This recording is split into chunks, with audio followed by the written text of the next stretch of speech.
Shit, you know what I'm saying? Like, just some social shit for everyone, you know what I'm saying? Like, I made this be myself, so hit me. Woo! I mean, like, we can pull that clown shit away. There's some real shit for you. I'm spazzing right now, so listen, let's go. Yeah. It's in their bones, the thugs in harmony for the love of the money. Then fall victim for the cookie, then turn pussy, it's lonely. You said you hold it down when life get rough, we're here now, so show me. We move them losses to them wins. Heavy pounds, we make it ends meet. Converse with only few who make me feel like I be 10 feet. Yo, what's going on, people, man? Good afternoon to everybody. Whether you're in the building or watching this on the damn replay, it's ranking show vibes, man. Something fun, just chilled for this afternoon. We're on international break, so I'm going to try and do some more of these during the international break. But of course, you know, I can't really do these shows by my damn self. Guys, don't even be bozos. Go into the description whilst you're watching the video, because yes, technology can actually do that. You'll find everybody's link. You'll find ENDZ's link. You'll find Savage's links. You'll find Harris's links in the damn description. So make sure you follow, subscribe, like. I couldn't give two shits. Just make sure you guys go and do that. But before we get started, first and foremost, how is everybody doing this afternoon, man? ENDZ, of course, obviously, I know we were chopping it up this morning on your show. But yeah, man, how's everyone doing, though, man? Oh, good, man. Oh, good. You know, that's what I like to hear, like. Laughing for, blood. Say that again. And what's it laughing for, blood? I don't know. Like, giggling away. Do you like to share the joke? Is that okay? Like, can we? You're on mute, by the way. No, I'm saying on the sled pull, I'm a machine, bro. Anyways, guys. So obviously today's, as I said before, listen. The last couple of days, as obviously we are all Liverpool fans, we already know we are a very reactionary fan base. So a lot of things get said, but also in the ether as well. It then allowed rival fans to come in and do what they do best, which is just chat shit. And unfortunately, we cannot bang them in the face in today's society. So it is just chat shit and get away with it. But I did wanted to do, you know, a show where we looked at like GA performances, stats, aesthetics, whatever you want to kind of call it, and kind of just rank some of the players, whether from yesteryear, whether they're current players. I've got like a little mix and match of those kind of players anyway. And obviously we can just take a look and see what category would we put the.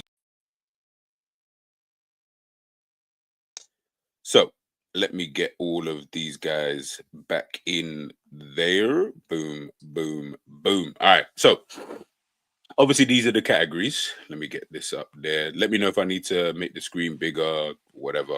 If you guys cannot see it, so you can see the players. Obviously, we've got all of these players here. Here are the categories. So we've got GA merchant. We've got aesthetic merchant. We've got performance merchant. We've got any two of the three. And if you guys believe that this player should enter into the all three category, man.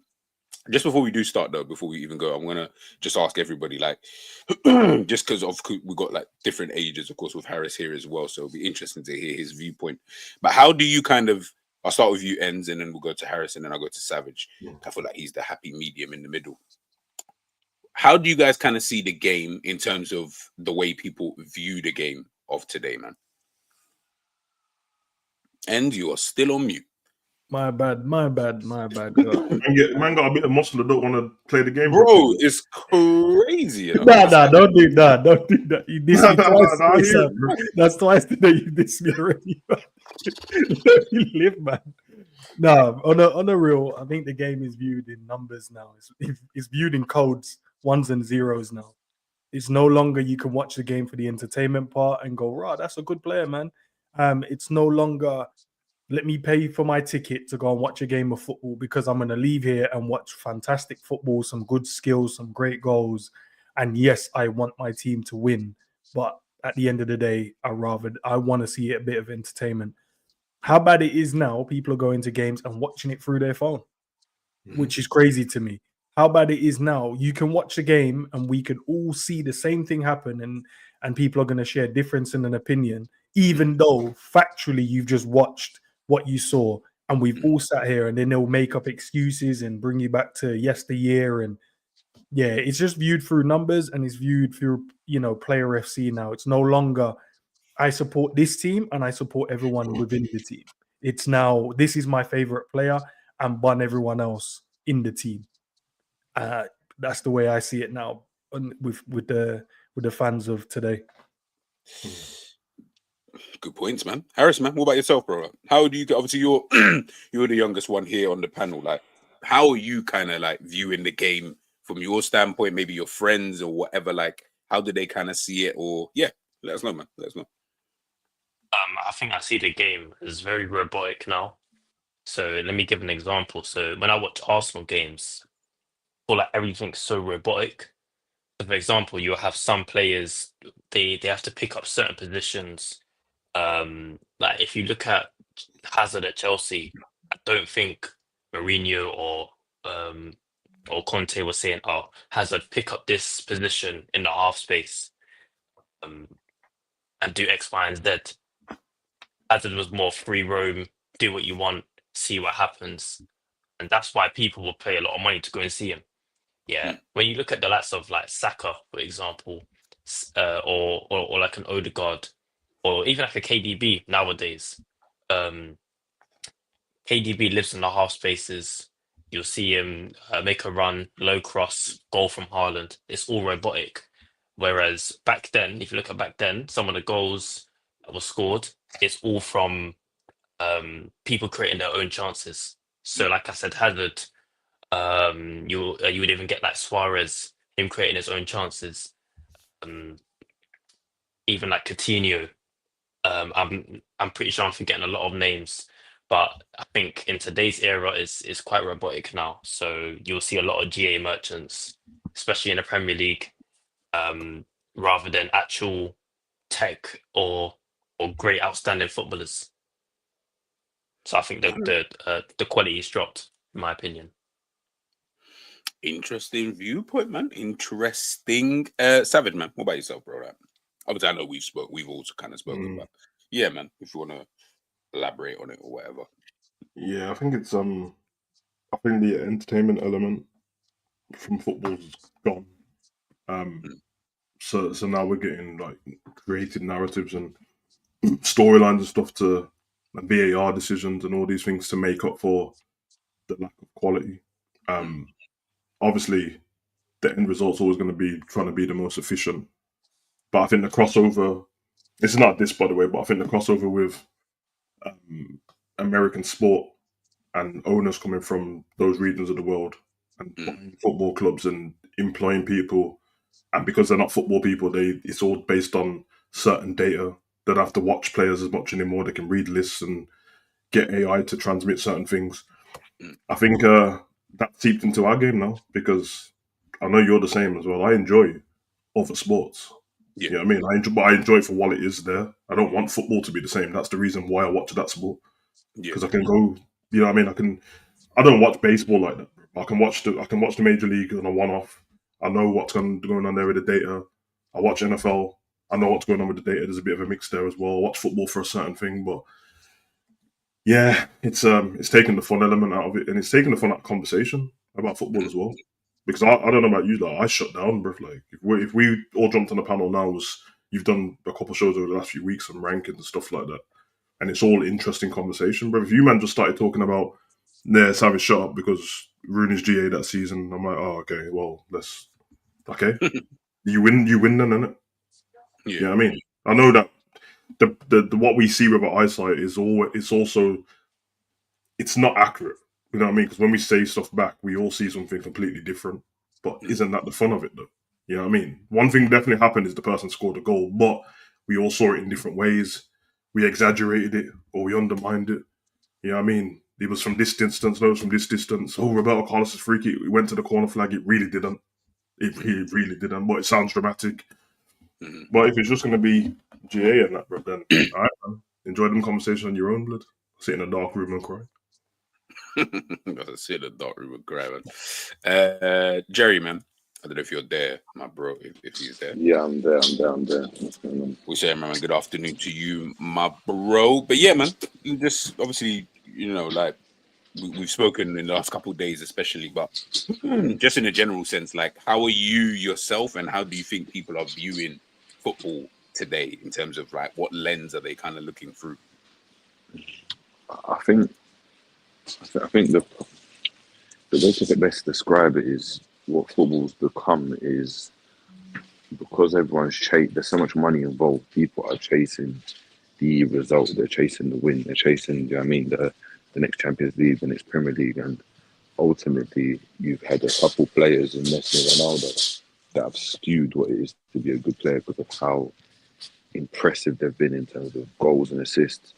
So now that's the level that you need to be able to get to in order to have any impact on a game, because I think tactically teams are a bit better because the game's always evolving. I think in terms of athleticism, teams are much, much stronger and they're better as well. And what you've got now is there's less chances there's less clear-cut chances for a man to just shoot from the box, and there's so much data, as Sav said, to do this and that.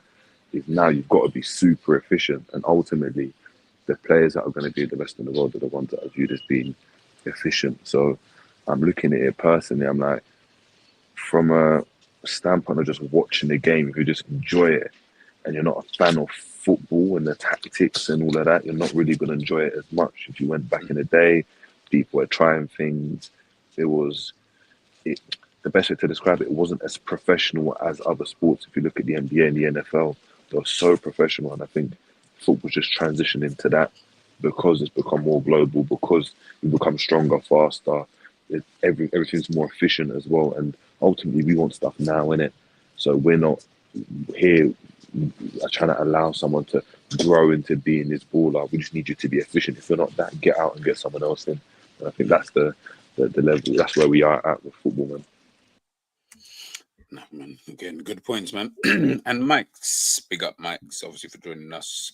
Guys, everyone's links is obviously in the damn chat, so make sure you guys go and subscribe to everybody, please. But yeah, man, Mike's, what about yourself, man? Obviously, I know you, especially where you watch other leagues and you talk about other leagues and you report on other leagues, like, and you see the way that, say, the Premier League fans, they talk about football and players and etc. Man, how do you kind of see it in terms of the way people are viewing, the game of football right now, just in a general sense? Can you hear me? Yeah, you're good. Okay, good. To be honest, Prem fans are idiots. I'm gonna be honest. Don't put me in that bracket, but thanks. I'm not putting you in that footballing bracket, but for the most part, I think Prem fans are just idiots. They don't actually view football for what football is. They just look at the GA, they look at how many kilometers he's ran in the game, and they think, brilliant job, lad. You got stuck in there. Like, you listen to Italians, how they speak about football, or Spanish people, or French, or Brazilians, even Argentinians. It's all about technical skill. How good was your passing on the day? How good was your movement off the ball? Whereas Prem fans, it's just about pressing. Did he press high up the field? I watched a video the other day of Troy Deeney trying to talk about tactics. I'm like, weren't you the same guy that went to Forest Green and got sacked after 4 games? Why are you talking about tactics when on Talk Sports? Just don't be a pundit, Troy Deeney. Now, obviously, he's going to have those clickbait titles. If I'm honest, I just look at Prem fans. I'm just thinking to myself, and I used to watch a lot of Prem fan content. I watch obviously G and I watch ENDZ and all these guys, but I watch some Prem fan content. I'm like, are you guys watching the game, or is it just all about narratives? And for me, when I look at all of these, content creators or people that speak about football, I'm just like, why you want to be negative all the time? It's always just about the negative parts of the football. Oh, he did this bad. Oh, this player is garbage. It's like one game reaction. G and Savage, you guys know, back in the day, did R9 play amazing every game? No, he didn't. I saw a couple games at Inter where he stunk it up. Zidane in Madrid, he wasn't great every game. The best players, I think, because of this Messi and Ronaldo, for me especially, that sort of rivalry just stemmed from those guys were amazing all the time. And I just said it earlier today on Twitter. Those two are aliens. We're not going to see those two sort of players where they're almost every single game dropping 8 out of 10s, 9 out of 10s, 10 out of 10s. That's how it's going to be every time. Because for Messi and Ronaldo, that was the standard for them. Mm-hmm. Those players we're not going to see again for 100 years. I guarantee you that. We will not see them for 100 years because they were so excellent. So I think the discourse for football nowadays is just super negative. All I just see is negativity, mainly from Penn fans. But I think I enjoy more, and you know this, G, I enjoy more international football because there I see the sort of essence of football where it's not so coaching wise. Obviously, you know, the tactics are going to be an important part sometimes of how do you set up against a certain team. But at the end of the day, in international football, it's about the players. And the star players will stand out and which players stand out. So I think a lot of discourse in football, for me, is actually kind of disgusting nowadays. I just feel like it's just way too negative to what it should be. And we don't praise players enough. Like I watched Atalanta versus Inter over the weekend. I mean, I don't see anybody talking about the performance of Bastoni or Lautaro or Barella on the day. No, not a peep. But everybody will talk about how garbage Arsenal Chelsea is because Arsenal Chelsea are overcoached teams. It's all about tactics. Don't risk the game. Whereas Atalanta Inter, where you could say it's a big game and both teams needed to win it, they went to win the game. They weren't sitting back and just defending. So I just think people need to just watch football outside of their respective leagues and understand that, yes, okay, you could have some standards of early 2000s, there were still high quality players, which I would agree. I would say that the top level footballers there was more of in the early 2000s compared to now. But I just think people, why do we not have like a European football show? I mean, specifically in England. Why don't you guys have that? Then you would be understanding like, holy shit, this team plays like this? Why does my team play like that? And they're spending way less money. So I just think a lot of discourse nowadays. And, you know, GA, it's just, especially in the transfer window, that's why I'm going to block Twitter over the summer. Because I know when Liverpool are linked to some player and the people will see, oh my God, what about his GA? It's not good enough. One player, for example, is Kvara. Kvara didn't have more than 10 goals last season in Serie A. So everybody would immediately say, oh, he's a bad player. I mean, watch the guy. Watch the team he was playing for. He was under fucking Rudi Garcia, who's a bum-ass manager, who got sacked by Al Nassr in Saudi Arabia. So many contexts when you have to talk about a player. You have to talk about the manager, the scenario. And I think people just look at the GA and they're like, wow, yeah, sign him up. So, yeah, I mean, there's a lot to talk about G, but when it comes to GA, I just think it has somewhat ruined the discussion of football. Nah, hey, man. Yeah, go on. Yeah, sorry. Based on what Michael said there, I remember a game, I can't remember how long ago it was, but it was Brighton versus Bournemouth. I think that was one of the best matches I've seen this season, and it was like 2-touch, 3-touch. Yeah, you're seeing, like what Michael said, like you see clubs that spend a lot of money. These are more on the GA merchants, but when you see some of the signings that they may bring in, like, you know, Brighton have got a good scouting team.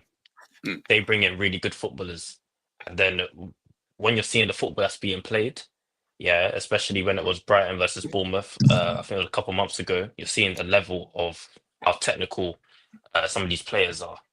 Yeah, I can't remember the score in that game, but I think that was one of the best games I've seen this season. It was 2-1. It was 2-1 Brighton that game. I was watching the game too. Yeah, I think Pedro scored a penalty, isn't it? Yep. Yeah. G, just one last thing. Sorry, G. I was watching yesterday or 2 days ago. I was watching the second division of Spain, because it was here on the TV in Spain. It was Deportivo La Coruña versus Castellón. Bro, some of the technical skill I saw. By the way, you should go check out number 10 for Deportivo La Coruña. Bro, that guy was moving like a Ronaldinho out there. Insane tech. I tried to watch Arsenal Chelsea over the weekend. Nobody could beat a man.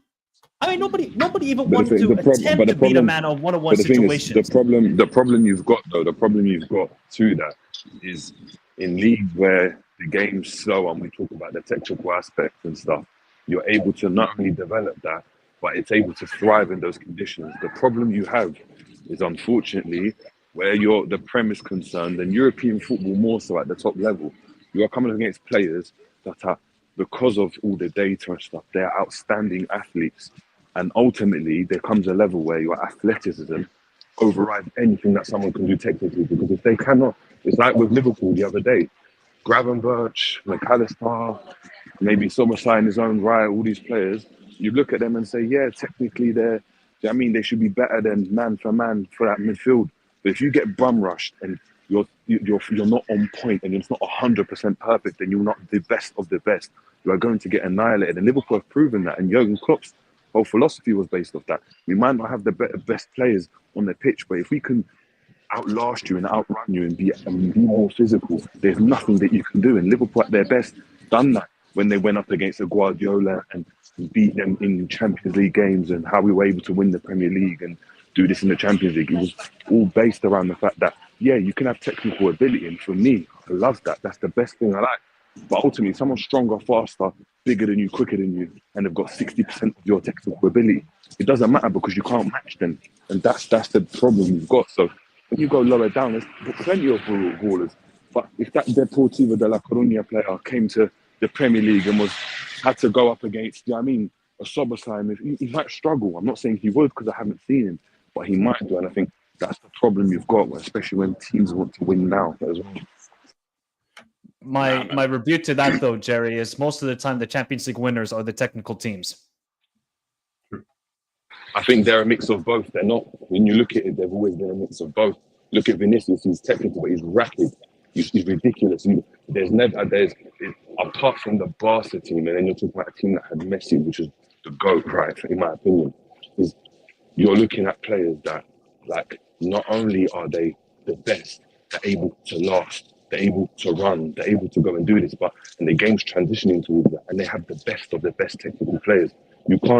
Every team can't have the best of the best technical players. Like, not every team's going to have a Neymar, not every team's going to have a Messi. When you look at football as a whole, of course, the elite teams will have that. And I think that's the difference maker, right? But when you're talking about like a Southampton team, they try and kick ball. If you looked at them technically, they look great. They just try to kick ball. These teams, they can't do anything. The football doesn't matter. And even if they try and play the right way, they're ridiculed for it. We saw it even with Vincent Kompany. You try to play football the right way, as soon as you come up against teams that just bum rush you and at a different level, unless you've got the best of the best technique, you can't last with you. I don't think you can compete. Nah, the thing is, like, it's like I agree with both points. Like, the game is transitioning. Well, we're now, at a stage where you're right, Jerry, in terms of the athleticism. Like, I think about it now, I'm like, Jesus Christ! Like, I would have had to have continued playing football. Like, if I took myself in my prime and compared it to today's athletes of today, I feel like I would probably struggle a little bit because I'm like, boy, I mean, I felt like I was an athletic individual, playing football before, but some of these guys that I'm seeing now, I'm like, that's where the science coming in. It's the sports science changed everything, bro. Literally, bro. So I'm like, I might have had the technical ability, which I could easily play in. Like, anyone's got technical ability, you can play in any era, right? But that would be fine to a certain extent. But I'm not a Messi, Iniesta, these kind of guys, so I'm not going to be sitting at the top of the food chain in that regard. So then I'm trying to look at my, my athleticism, and I'm thinking, I don't know, like when you got man like Henderson who can run for 90 minutes, like super calm, obviously up until the end, but for the majority of his time at Liverpool, man's running 90 minutes calm, no issues, no whatever, and you're sitting there thinking, can you do that for 90 minutes at the speed that they're going at as well? The way Liverpool were playing before, myth. And when I look at some of these other players, it's the same thing. So, it does tell you though, from what Michael and Jerry both said, then you both answered the same question. It's balance. Yeah, because you both went for both either side of the thing, and then brought up the Champions League winners. They're balanced, bro. Man ain't bum rushed their way to no Champions League, bro. There ain't no team who's done it. It ain't worked out for them, bro. You know what I mean? There's been a mix of what they've had to do. Even us, bro. Like, our team was full of athletes on the clock and that, bro. But we played good football.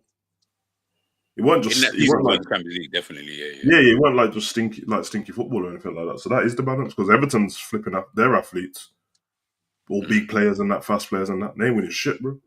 Yeah, which is why, like Liverpool, they've struggled against Newcastle this season. Yep. Away.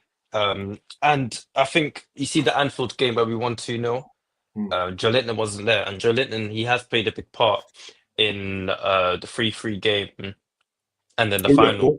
Yeah, so you see when in the first half where Kwanzaa's driving down the right, and Joe Linton, like, he literally he caught up to him and he just took the ball from him like it was nothing.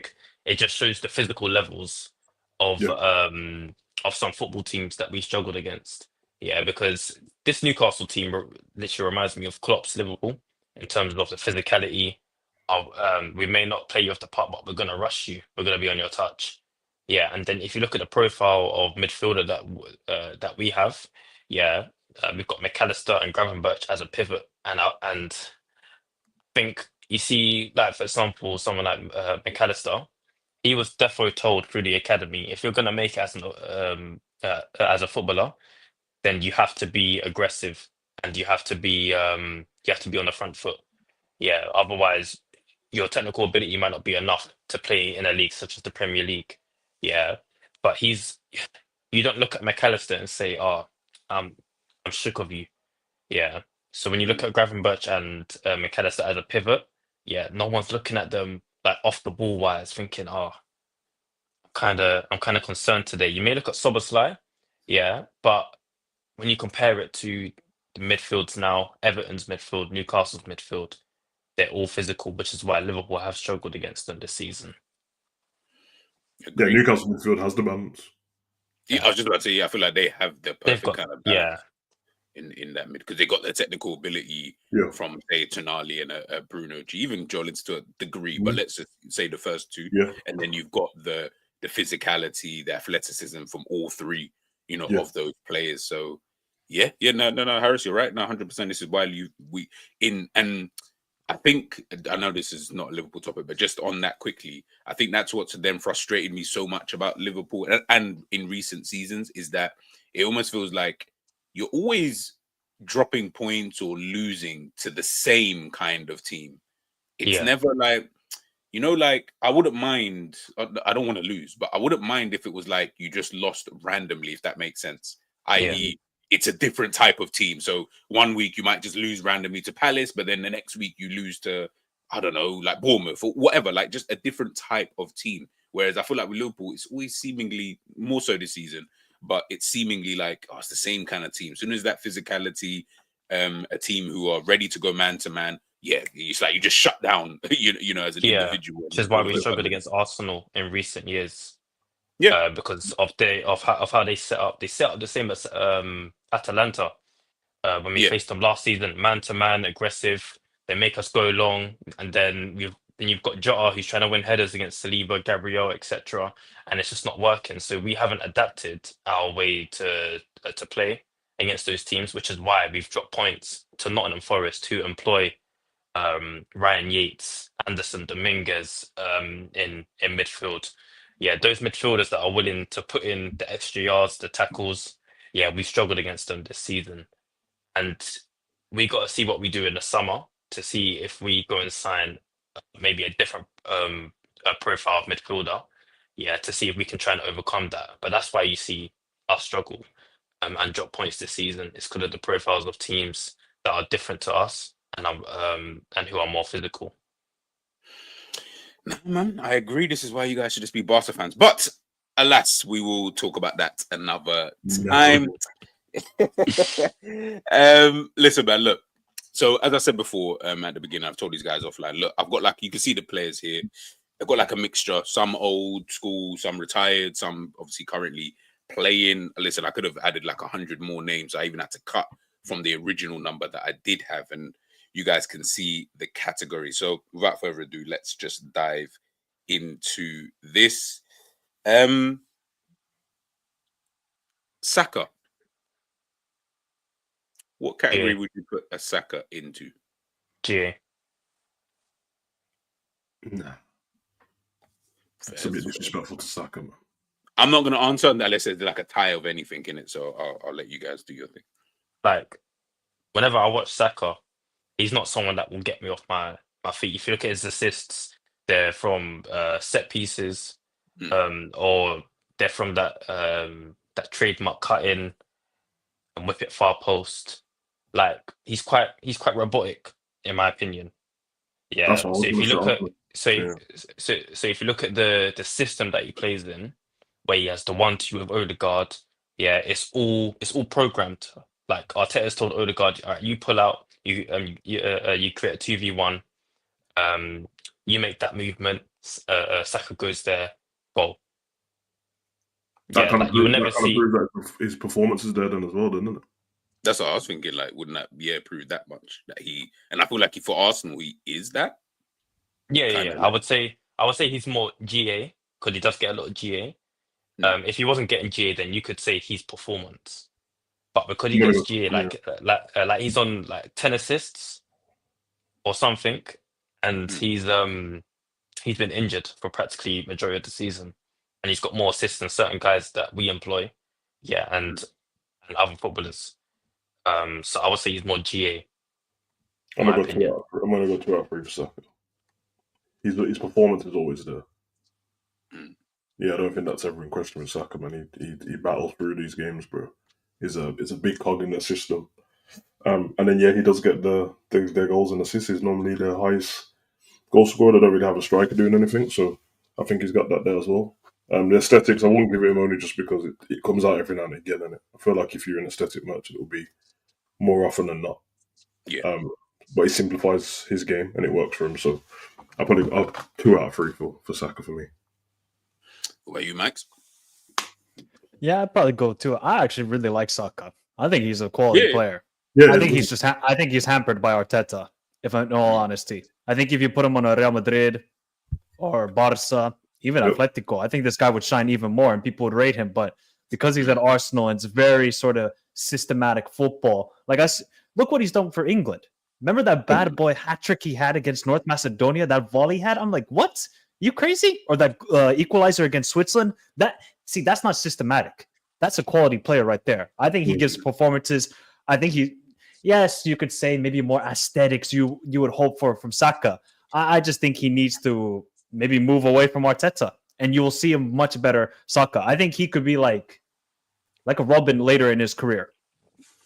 Yeah, Arteta's petrified to let them have any kind of freedom now, which is crazy because even though I don't like Arsenal, the first season they were in the title race. The football was great.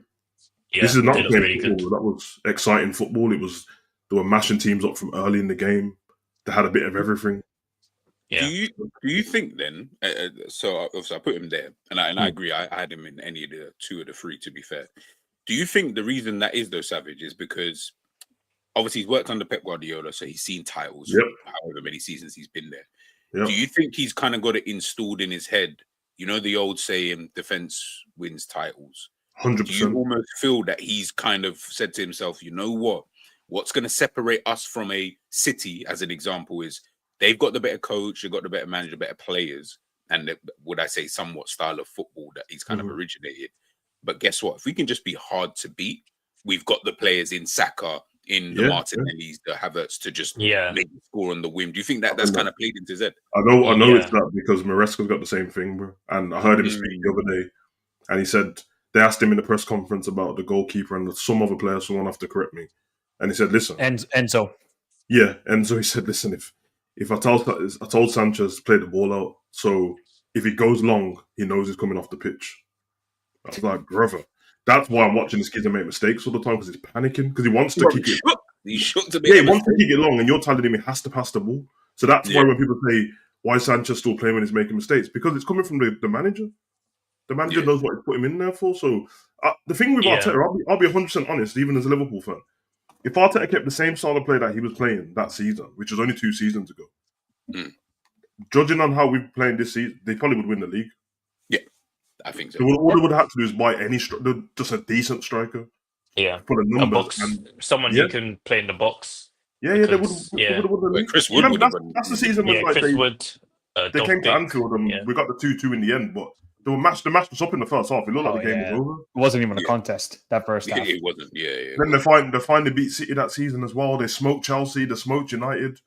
Like they were on smoke, bro. And I get it. It's almost like he's questioned himself because I fell short. Where did I go wrong?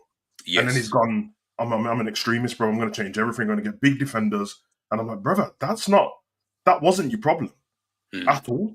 You just had City were just, you didn't have the know-how. You didn't have the experience. And when City smell blood, it's over for you, bro. You only finished like 3 points behind them that season. 4 points, something like that.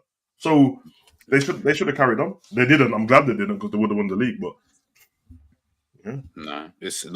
1,000,000% agree with you, man. Like, I feel like that's playing into his head, and I feel like, and just like with most other teams, this summer, trust me, people, I feel like it's going to be super interested in terms of. And not G, just that's why us, I'm blocking everyone. all the transfer rumors. I'm blocking all. Oh of yeah, them, no, bro, of course, bro. We're going to be. Listen, you're going to see us linked to freaking. For some reason, I don't know, Vinicius Jr. is unhappy at Real Madrid apparently, and Liverpool are potentially, bro. You're going to see the dumbest of links. We always see the Tchouaméni link or the Camavinga. Yeah, true, bro. That Valverde, comes up every year. But I also think for other teams, when we look at it, look at Nottingham Forest. What do they do? What kind of caliber of players can they get if they get Champions League football? Like, and they've got an owner who is willing to spend money like it's going out of fashion. Wages, so, on wages, on players, like. Man, them better just hope that Newcastle. I'm telling you, because I like Newcastle anyway, bro. You better hope they don't get Champions League football, boy. Oh, bro, sorry, that was another team. Newcastle. Yeah. Heck, look at Bournemouth. Like, if Bournemouth were like, and this is why sometimes I kind of wish smaller clubs would like fight to keep their players and not sell them, because I feel like that would make the competition better. Because when you were speaking earlier about players, and I was wondering, like, no one put Clivert's name in the chat when you was talking earlier on ENDZ stream. I was thinking, no one mentioned Clivert, bro. Like, because I remember I apologized to Clivert. I was wrong about it. I feel like Jerry has mentioned it, to be fair, in passing. Yeah, I didn't know. I'm just meaning that stream that you had earlier. When yeah. All that in there. I was like, nah, bro. I had to apologize, bro, because I didn't. You know what I mean? I knew his game, but I was like, I don't know if he's going to be able to translate it. And that. You know what I mean? No, trust me, Savage. I remember watching him at AS Roma. I was like, nah, this guy's just living off. Michael, you know what it is, though, bro. Like, I'm not a football snob. The Prem's not even my favorite league. But sometimes when someone comes in and it's a bit of a slow start, I'm like, oh, I wonder if he can still do. Yeah. You know what I mean? No, of course. Then I saw the confidence build, and I was like, now he's making it easy now. Like, he's actually a dickhead thing, but he's mugging man off. I feel like do you know who I actually really like at Bournemouth is Zabarni, the center back. Yeah. Everybody talks about Dean Huijsen. Zabarni is quality. Yeah. He's like, people are talking about Huijsen a lot. I'm like, boy, like I feel like Zabarni is the better player, but people. You know what? Actually, I feel like he falls into the aesthetics kind of category because he looks better on the ball, and it's like watching him play. I think Sabine is actually a better player. It's like comparing Van Dijk and Jose Fonte at Southampton. Like, everyone liked Virgil because he was nice on the ball. Man's got the hair bun. You say that, but I can't lie. I want to that's the side Jose Fonte over Virgil. That's what I'm saying. That's what I'm saying. That Fonte... I've always told you in it that I feel like, and I actually I like Lovren, but I think that Liverpool picked the wrong person, like, on accident. I think they messed up the paperwork, and it's like, oh, Lovren and Fonte, look the same, and I don't know what's going on. Picked the wrong person, bro. No, because I couldn't believe it, bro. As much as I rate Lovren, and I don't think he's incredible, but I rate him. But when we got Lovren, I was like, huh? That's the wrong person, bro. Yeah, and also because Jose Fonte won the Euros with Portugal. He was looking really good. I was like, bro, you know what he did? You know what he did later? 38 years old, he goes to Lyon, wins the league. Yes, won the league. Quality defender. Yeah. So it's like the same comparison with. I can't pronounce his name. I'm gonna call him a number 27 and Huijsen. Yeah, it's like comparing them with Virgil and Fonte. Yeah, no, I hear it. Virgil had more PR. Yeah, you could say that. Yeah. I know the truth, man. I watched Virgil stink up some games for Southampton, bro. I know that. Yeah, bro. And listen. I watched Yoshida getting him out of trouble in that. I know. Yoshida, bro. Let's put it this way. Yeah, hindsight is a wonderful thing because we've seen obviously who's turned out to be the great one, right? Of course. But I promise you, if we're just talking in the moment, Virgil was probably my number 3 pick out of all of the Yoshidas, Fontes, Lovren. I wasn't even thinking Virgil like that. I was like, get Fonte. I don't mind Lovren, and Virgil was the next one. Like, back then it was arguments between Maguire and Virgil. Bro, this is what I'm saying. This is the level that these. But hey, listen, that was then. This is now. I don't want to talk. You know what I mean? Like, all right, let's move on. This one's an interesting one. Alexis Sanchez. Oh, what a baller, man. Alexis Sanchez. So, okay, just before you guys answer, just to make it, I guess, easier, so to speak. Think of it more at their best, at their peak. Whatever peak that you think what that was, just think of it at their peak. What was that type of player to you, anyway?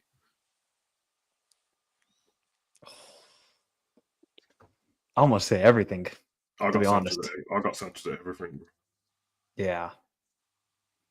And I that's don't think people realize how good he was. That's for club and country as well, bro. Sanchez was serious. There was no off, there wasn't no go to international football and then I'm rubbish, but no, the bro, he was like it all the time. Nah, Savage, when he did that Panenka to win the Copa, yeah, he did a Panenka penalty, bro, to win the Copa America. Are you kidding me? To win the first ever, bro, that's ballsy. That's a cojones. It was that Manchester United introduction that ruined him, blood. Yeah, remember the piano came out, bro. But you know, Manchester United ruined apart from Ibrahimovic, who's just Ibrahimovic. Like the rest have just stunk since they've gone there. Like it's mad. I remember watching Alexis Sanchez. I think it was against Arsenal, if I'm not mistaken. The Champions League qualifiers with Udinese. I was like, "Yo, who's this guy? Coming from Chile, skinny, but he was cold then. Then goes to Barca, performing." I know that he used to rotate Pedro quite a lot, bro. But I actually liked him, and I thought he was cold, bro. You know what he was? Arsenal, he was a beast. Like I felt like the problem he had, obviously at Barcelona, was that you wasn't changing that front three. That's and impossible. It didn't really matter if Pedro had a bad game or two. You just wasn't going to change Pedro out of the team in the long term. You get what I'm trying to say? Like it would always have to be Pedro, Villa, and obviously Lionel Messi at the time. So Jerry, allow it, man. Fuck's sake. Nah, he was not. Honestly, I was watching Sanchez and I was thinking, nah, bro. Like you see, wasn't there a period? Like weren't we looking? At signing him, and I was like, bro, get Sanchez after Suarez. Yeah, Liverpool could continue doing what they're doing. Like I have more confidence in them potentially challenging for a title the following season if we can get obviously Sanchez in. And listen, man, we missed the trick, but Arsenal had him. He won a few FA Cups. I'm sure he was part of the that period of time when they So did he score in the final against Villa? I want to say I think it was the Villa final where they won 4-0. I think he scored in that. You guys know he got called up back to Chile for this window. He's still playing with Chile. Those men are never. They went from the golden generation to the rust generation. I can't believe they're still calling up those guys. It's just what it is. Sometimes it's like it's Sanchez. He's a hero. Like I don't know. I feel like it's always going to be like that for players like him. Anyway. Oh no, they called up Arturo Vidal, Alexis Sanchez, and Vargas. You remember Vargas, the crazy hair guy? This is what I'm saying, is that you're bringing... Those are free players, by the way, in their prime. Yeah, Vargas is serious, brother. That Chile team was ridiculous, bro. The football they played, the ballers they had, serious team. Serious. All right, let's move on to... Interesting one. Benzema. Bad boy. I couldn't place this one when I was doing when I'm doing it in my head. I was like, Savage, don't you think he kind of saved his career though after Ronaldo left? Yeah, he did. Before Ronaldo left, I can't lie. Yeah, he had the aesthetics and the performances, but he was missing a lot of chances for Madrid. He was missing sitters. I would say any 2 of 3 because yes, he won the Ballon d'Or, but when you look at GA merchants, you're looking at the ones who score 20 goals a season, etc. And that wasn't Benzema. Benzema had that one season where he just he's definitely not GA merchant, but it's not that serious. No, he's not. But he's a performance and aesthetic. Nah, when you look at how long he's been playing football for, and you go look at his Real Madrid record, bro. Like there was some seasons when I don't even want to talk about it, bro. It was terrible. Okay, but are you talking from the perspective of when you guys had Benzema, Higuain battling it out? No, I'm talking about. You see the problem that people have got with Diaz and Jota and that now, bro. That's what I'm talking about. Okay. Look. Okay, I'm gonna read this out. 5 goals in that. Okay, no, you got a point. I'm gonna read this out in terms of this is all goals in all competitions, right? So I'm not gonna count the 09-10 season because he only got 9. He then went 26. 32, 20, 24, 22, 28, 19, 12, 30. Yeah, this is all competitions. 27, 30, 44, and then he ended his the Ballon d'Or season with 31. Bearing in mind, in a lot of these seasons, he's playing alongside Ronaldo. And remember, early part, as I said, Higuain and that, you know what I'm saying? Man was battling with him to get some starts, but he was getting goals, But, Yeah, Savage sound impressed, but all right, fair That enough. one brother wasn't. That's why, bro. You know what I mean? Nah, because I mean, Savage, even Morata was trying to take over that starting bro. spot as well. Let's be honest, man. I have to be honest, but Benzema got even better. He got more. Listen, man. There was that period just before the, leading up to 2000, him and Valbuena was doing some madness and that. You know what I mean? Some sex tapes and that. And you know what I mean? And him and Ribery was doing some madness, and then he got baptized, and he came back a Christian, and then he was doing the mad. He got baptized, bro. Didn't he born again and that? He came back with the 2-pack suit on, and then for the next 5 seasons, he started mashing work. Blood is the serious guy. This serious dude, bro. Now people forget, like he's warped everyone's mind, bro. He was the bad man of football. He was doing unthinkable things, bro. Man had sex tape on his brethren in the French team and that. It's like, yeah, give me money. Crazy. You a footballer, bro? What you blackmailed the man up? What? Bro, it's crazy. Bro. You know what it is? I don't know. I can't remember when Ronaldo left. I don't know what year that was. 2018. 2018. Okay, 2018. So you're saying from the 18-19 season onwards. It's funny because that's where his goal scoring started to get like consistent goals as well. Big game player, bro. What the goal against Chelsea that Champions League run he had is probably an all-timer for me. Top 3 best Champions League season. You know what? We need to do a stream on that. You know, we think it as well, bro. We robbed he Chelsea, City. He did score against the penalty against City. He did score against us in the final. It's just that the goal got taken away from him, bro. But he did score. Oh yeah, he did. Like you see, remember the goal, the penalty against Manchester City. Do you know what was so mad about that? Isn't actually the penalty. See, they were still losing, and like they just looked so calm. Like it's like everyone like, yeah, we got our goal now. Like that's all we needed, and they were happy with just that goal. I was like, nah, this Real Madrid thing towards the end of that game, man. Benny and Rodrigo, blood. Just started doing mad thing. And Modric as well. Can't forget about Modric because that run he had was scintillating. Modric is But I'm telling you, we would have a lot different discussion about Benzema if he wasn't performing post 2018. Oh, we would have a different discussion, bro. Oh no! By the way, just sex tapes.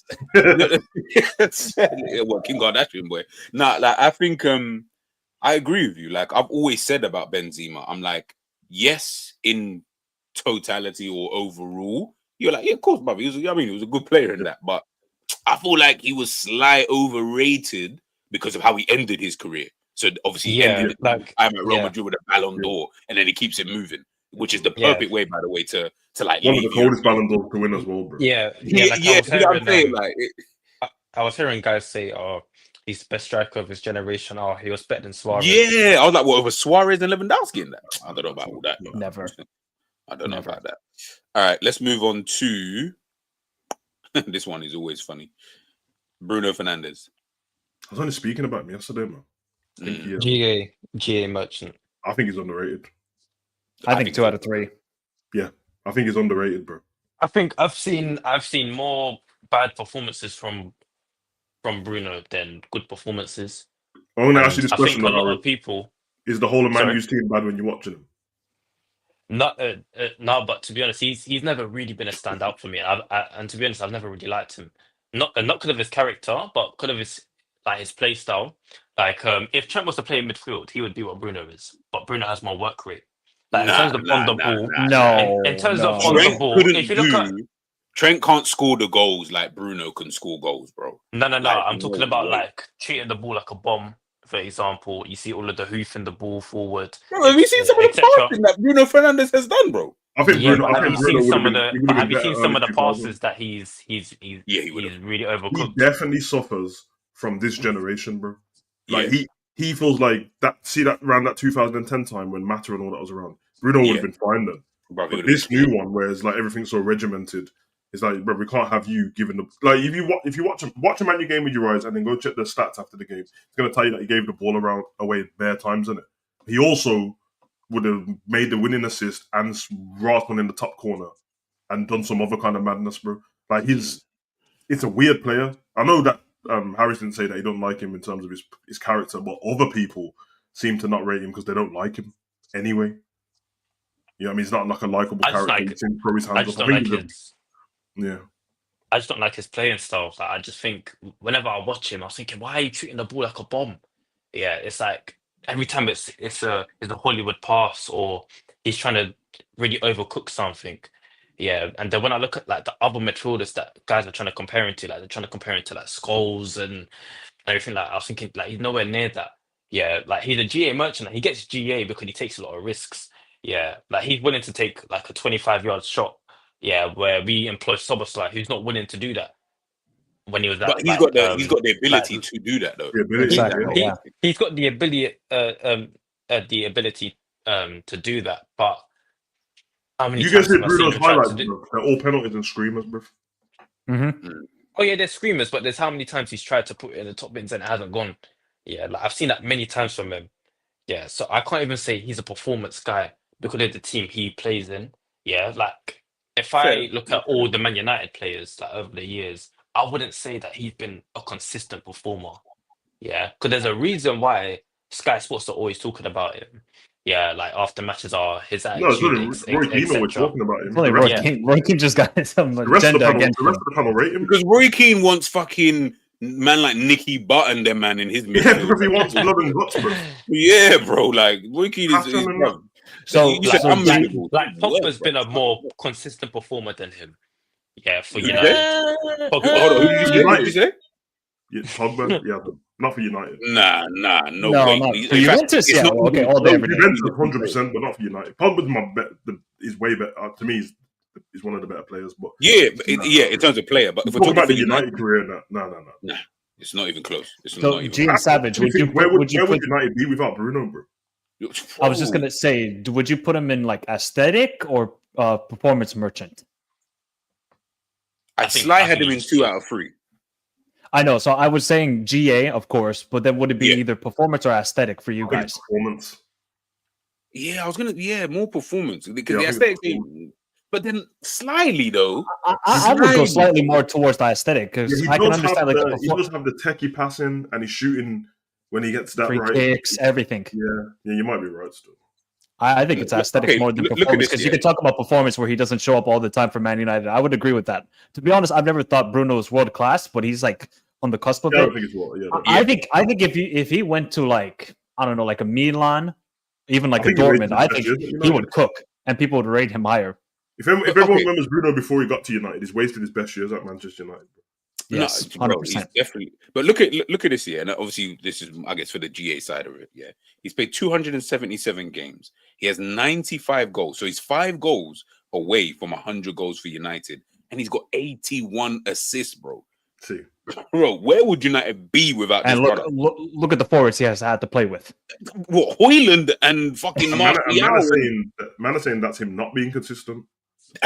Bro, that's why I'm like, yo, I feel like he's underrated slightly. Like I think it's because we kind of harper on. Yes, listen, I've watched games of him, and he's just been petulant. He's not being a leader, like especially when he's wearing a cap. I'm like, bro, I need you to at least not be like a He dickhead. definitely got better at that.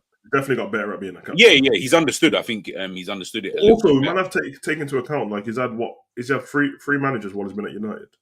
Solskjaer, Oli, Amarin, and Ten Hag. Yeah. Brother, Yeah. they don't even. All three of them keep playing him in different positions, bro. They don't. He doesn't get to stay in the 10. Like some of these goals will come from him playing in the 6, bro. I actually think he could be a good 6 in the future. I feel like he's gone, bro. past 30, he'll be a good bro. 6. Yeah. You know, he's gonna have the same career like Çalhanoğlu. Go from the 10 to the 6. Yes. Yeah. But I think that would be good for him because he's someone who can still dictate play, in my opinion, and he'll be able to just do that without having to worry about, bro, I need to run up the field and help these men up there. Like he can just chill now and just pass the ball around and kind of do his thing. I'm gonna be honest.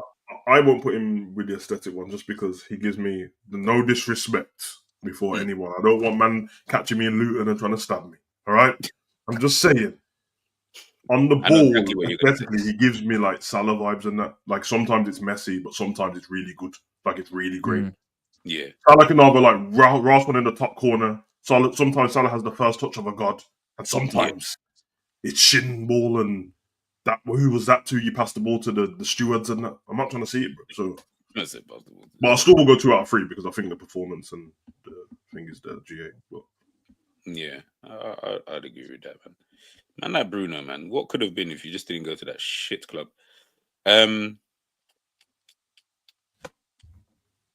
let's do an easy. No, I don't know why I put Messi in this in the first place. Actually, No, why would you put him there? That one I think I was supposed to actually take out. Ronaldo the same. I'm gonna assume all three. You probably shouldn't even have Messi in there, bro. Like, it's just yeah, that's true. I'm gonna put Cristiano in there. I'm gonna assume all three. Yeah, of course. Let's get those out of the way. Yo, the CR7's the most disrespected baller, but it's all good, man. Yeah, maybe to you. A lot of it comes from the jealous boys' blood. You know what I mean? There's, I think Ronaldo what makes people feel bad about themselves, bro. I'm not. I hear it. No, I hear it. Shearer, bad boy. I don't watch him. Bad boy. I'll take him in front of Harris. Then I would put him in 2 out of the 3. And I know which one you're going to say. You're not going to have the aesthetics on it. No. Okay, I will agree. I will agree with it. But the caveat to the reason why I'm answering it like that is because his aesthetics is purely subjective. It's like different times in it. So he don't really. He comes from the Gary Lineker. Like, I don't need to drop step overs, bro. So I won't. Yeah. I'm never gonna. So that's the reason why. But everything else, top level, bro. Because for people that obviously rate Mark straight away, I ain't watched him, bro. Because man, them just lying that, and then they keep making out like Alan Shearer's just goals, bro. Like he weren't performing in these games. He's a bad boy. Performing. Yeah. He was performing ridiculously during his time at Newcastle, and especially at Newcastle time. Look, for when we just saw this is their first trophy for 70 years. The other day, you can see where they've come from in this whole time. Like they're a club who just they're like they're just there, and you think I kind of feel sorry for you because you got a mad fan base, and it'll be nice to see you guys win, and you've actually had some really, really good teams throughout the years. Kind of thing, Norberto Solano, Robert, and then man like to Johan Kabay and all of these kind of guys. So yeah, man, for me, I've got him in 2 out of 3. I don't know about you. That's Johan Kabay and Colaccini and them, man, blood. Colaccini, but Kabay was serious though. Kabay was serious, man. You know what I mean? We got a couple man that I ain't gonna mention, but a couple man. What's his name? Alan Pardew. Yeah, when they had him as manager for like that. Couple man who on the stairs still. R.I.P. and that. Oh yeah. Man, like 𝐶𝐄 was decent as well. He was good. Before, he ran so that 𝐾𝐃 could, you know what I'm saying? Every time I think of 𝐶𝐄, I think of the Arsenal game, bro. Yeah, the volley. Yeah. It's actually mad. No worries, Harris. No worries. All right, let's put him in 2 out of 3. Just one thing about Alan Shearer. Did he have much? Because I like the 2 flex. I like to have the club flex and international flex. Did this guy do anything for England? I'm going to be honest. He was decent for England, but he was in the weird Terry Venables era. So and that was a period where England, to be fair to England, and the manager, there was so many strikers to pick from.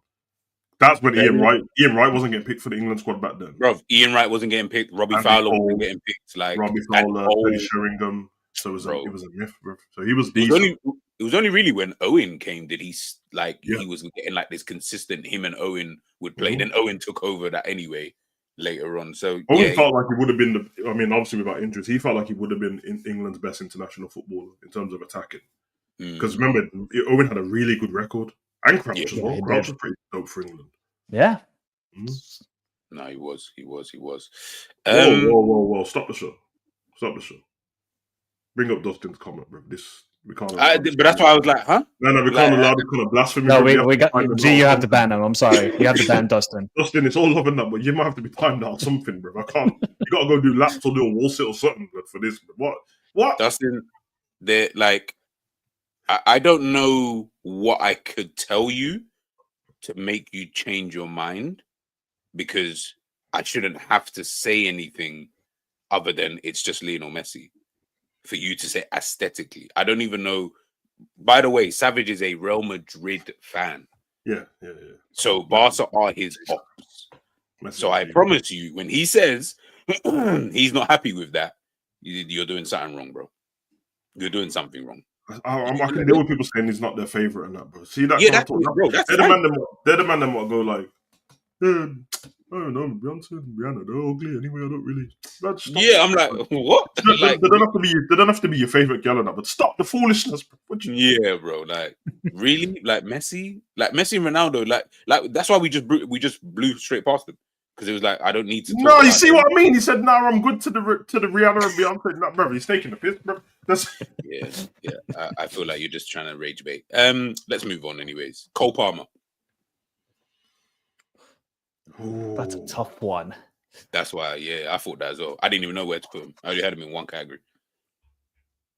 I think it's gonna fall 2 out of 3 already. Okay, but it's low level because I feel like so far he's more. Yeah, he's still young, and this is his second full season as a baller, innit? Can't really count the Man City when he was playing against like Bruges a couple of times, and so far his GA is what everyone was talking about. That's I mean that's a lot of penalties and that, but scored a lot of goals last season. He was around like was he third top goal scorer or something last season with like Salah, Watkins, and then Palmer or something.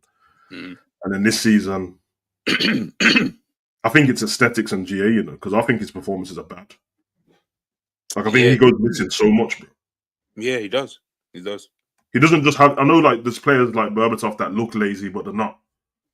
But I think he actually just sometimes he's in his own head, innit? Like he plays how he looks, bro. He's got that dopey look on his face. He plays like that, bro. I know, man, like him from street ball, bro. That they just every now and again they can't be bothered. Hey, sorry, just quickly, because I found this weird and no homo. Pause, But he won like was it like the sexiest man or something? Yeah. I was like, someone's taking the piss on it, bro. What? I was like, nah, you're not probably just taking a piss or something. Like, listen, I'm not checking the man, but come on, bro. Like him of all people. Like, I like him as a character. Sharp haircuts for no reason. Yeah, bro. I think he's funny. I think he's a funny character, but I actually think that he's not trying to be funny. He's funny because he seems a bit slow, bro. Yeah. 2 out of 3, man. Them big games when Chelsea need him, bro. Nah, blood. What about you, Matt? You said the same thing? Yeah, I probably say the same thing. Although, I mean, he did show up in the Euro final. He did. And he didn't even start any of. I think he started one game at that Euro. But we need to see more. I think it's just way too small of a sample size. But I do like Cole Palmer. I think he is a baller. But he's got to perform in these big games. But he's still got 10 to 15 more years to go in his career. So he's got a lot of big moments ahead. I would like to know what's happened to Foden. Really? Yeah, that I want to know. It's the strangest thing I've seen, bro. This is like my God. PFA Player of the Year to this. Yeah, Player of the Year to fuck all, bro. Bro, like, as in, I'm looking at you, and I'm like, why did you get picked for England? Bro, we can't even use the excuse of Man City being bad because there's still players in the team that have been decent. Yeah. Bro. Do you guys think it's a similar thing to Van Dijk when we were terrible that one year with Klopp? Or was it 21? No, 22, 23 when we were terrible and we were getting smacked up by Brighton and those players. And everybody was like, Van Disney, what's going on with Van Dijk? Do you think it's the same thing here for Foden with City? Maybe he'll bounce back next season. Yeah, I'm not gonna rule him out straight away. But the only problem with Van Dijk is because he's a defender, he kind of has no choice to. He's gonna have them problems in it because he's got strikers running at him all the time. But Foden's like, Man City's still got most possession in most of these games, and that he don't do anything. I don't know. Yeah. No, it's that's weird. I think we'll know the answer to that next season. Next season. Because if he doesn't perform, then you're like, nah. They're like, what? Like you've been space jammed. I'm like 100%. Because I watched Marmoush over the weekend, and bro, he was playing that 10 role fantastically well against Brighton. Good goal as well. Good goal. Yeah. Yep. Probably gonna end up in Spain, bro. Trust me. Anyway. Let's see. Robin. Oh, player, man. This one was difficult. Like I didn't know how to kind of place him. I had him in 2 out of 3, I think, but I was more thinking which two. I had him in performance and aesthetics, more so for his buy-in time. That's what I feel as well. That's what I was thinking. He wasn't really a GA guy. Yeah, like in those big moments, he showed up every single time for Bayern Munich and sometimes for the Netherlands. But he didn't get a lot of goals. I don't think he got more than 20 goals in any season of his career, if I'm mistaken. He only did that twice in his whole career. Yeah. In all comps or just the Bundesliga? In league football, he's never ever done that anyway. Never done it. Yeah, that's what I was thinking. But in all comps, he's only ever done it twice at Bayern Munich. But then you look at the Champions League games. That volley he scored against Man United. Ridiculous. That long range goal he scored against Fiorentina, ridiculous. Yeah, we don't need to talk about. We don't need to talk about his goal in the final. We can forget about that. Yeah, we don't. I mean, all I just remember for Robin is the World Cup final in 2010, where he had that chance against Casillas. Oh, if he scored that, wow, Robin would be etched in even more glorious terms for his entire career, because this guy showed up every time. But it's funny because you look at the Real Madrid and Chelsea times, it's like, that's not Robin. That's looking like Stuart Downing out there. He was, but once he got to Bayern Munich, something just clicked. Yeah, it's true, because the first season with Chelsea was not bad. Him and Duff. Yeah, it wasn't that bad. Yeah, it wasn't terrible, but then after that, at Madrid, don't even get me started, bro. I don't know what was against Spain. We were going through identity crisis back then, though. Klaus Huntelaar and them, man. Yeah. Against Spain for the Netherlands, I remember he was battling with Ramos. Yeah, and then there was one moment where he just slapped it. Yeah, because them two, I would say it was an even battle. But then there was just one moment where Robin, he just cut in, Ramos tried to tackle, and Robin just put it bins. Yeah, Spain were terrible that tournament, wasn't it? Yeah, very. Yeah, ain't that the one when didn't he break? In 2014. Yeah. Oh man. Didn't Robin break some record? Okay, guys, we don't need to sound so gleeful when we No, I'm just thinking, didn't he? I feel like he broke a record, like a speed record in that World Cup. Oh yeah, when he went for that, when he scored that goal against Ramos and Piqué, like down. The speed. The most that's ever been picked up in the World Cup or something. Well, that was when he was like 35, 36 years old. Ridiculous athlete. It's so like sometimes you know what? Yeah, I feel sorry for players of today. Actually, when I come to think of it, because I look at this. Yeah, do you think in today's day and age, right, we would, as fans anyway, or some fans, should I say? Do you think they would allow a guy? Bear in mind, his ending at Chelsea he was getting injured like quite a bit before he even moved to Real Madrid. Do you think we would be like, yeah, Robin's definitely got to go sign for Madrid, and then he's got to go sign for Bayern Munich, after that, and then have the career? Like we would never give man the time of day. Like we would be like, what? Well, I think I think you got the player here, G, if I'm not mistaken. It's the same thing as Dembele. Yeah. Same thing. Yeah. He's another one. Yeah. Exactly the same thing. And I think they're both peaking at the right age, like 27 years old, 26. Robin was like, if you just looked at Robin's career before 25, you're like, okay, just another brother from Groningen, good academy. Nah, decent baller, but never really amounted to anything. But now, I mean, the guy's balling out. And then same thing as Dembele. Like, I honestly thought Dembele was trash. Until this year, respect. No, I know. I've always rated Dembele, but it was just... Remember that? I think with Dembele, it was always a case of whether he can do it on a consistent level. Because there was times at Barca where he was looking like, oh yeah, he might be able to get a good run of games and get on the score sheet or get some GA. But then he always seemed to get injured. Now at PSG, he's barely got injured, like at all. Yeah, and he's getting the numbers and he's putting in the performances. Like, if you look at over those two legs, Dembele, maybe not so much the Anfield game, but the first game when he was cooking Robertson, McAllister, moving past players like they're not there, like they're cones. I can't lie. The performances at Barcelona from Dembele were horrific. Bro, they were awesome. They were awesome, bro. G gave up on him. He had enough. I remember, bro. I said I wanted this guy out. Remember we did that show, the World Class show, and then one of your categories was "Has the ship sailed?" And he was the one on there, and I said it's making me sad because. And obviously, he's at Madrid now. But I said that Dembele is better than Mbappe, innit? Like, I don't care if anyone argues with me. Talent for talent. I just thought that he was better than him. Talent-wise, 100%. And it was an easy argument because I was like, he's never going to get the talent back now. Like, he's mashed up, he's done for, innit? But I'm happy to see that he's doing what he's doing now, man. It's good for us as well as viewers, bro. I want to see ballers, bro. To answer your question, it's like you got to just stay patient with some players. Maybe they just need the right environment and just to stay injury free.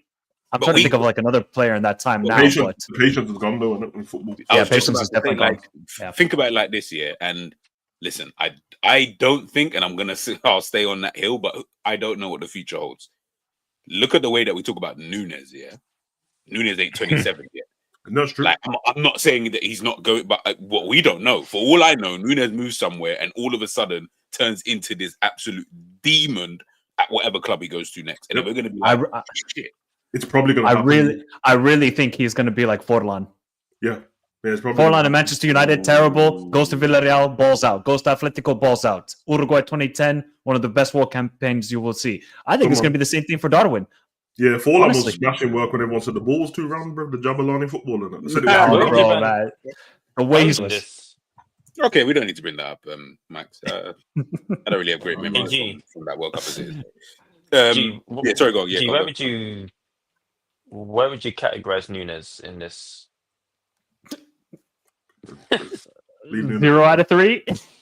You know when I didn't even think of putting a player who I wouldn't even categorize.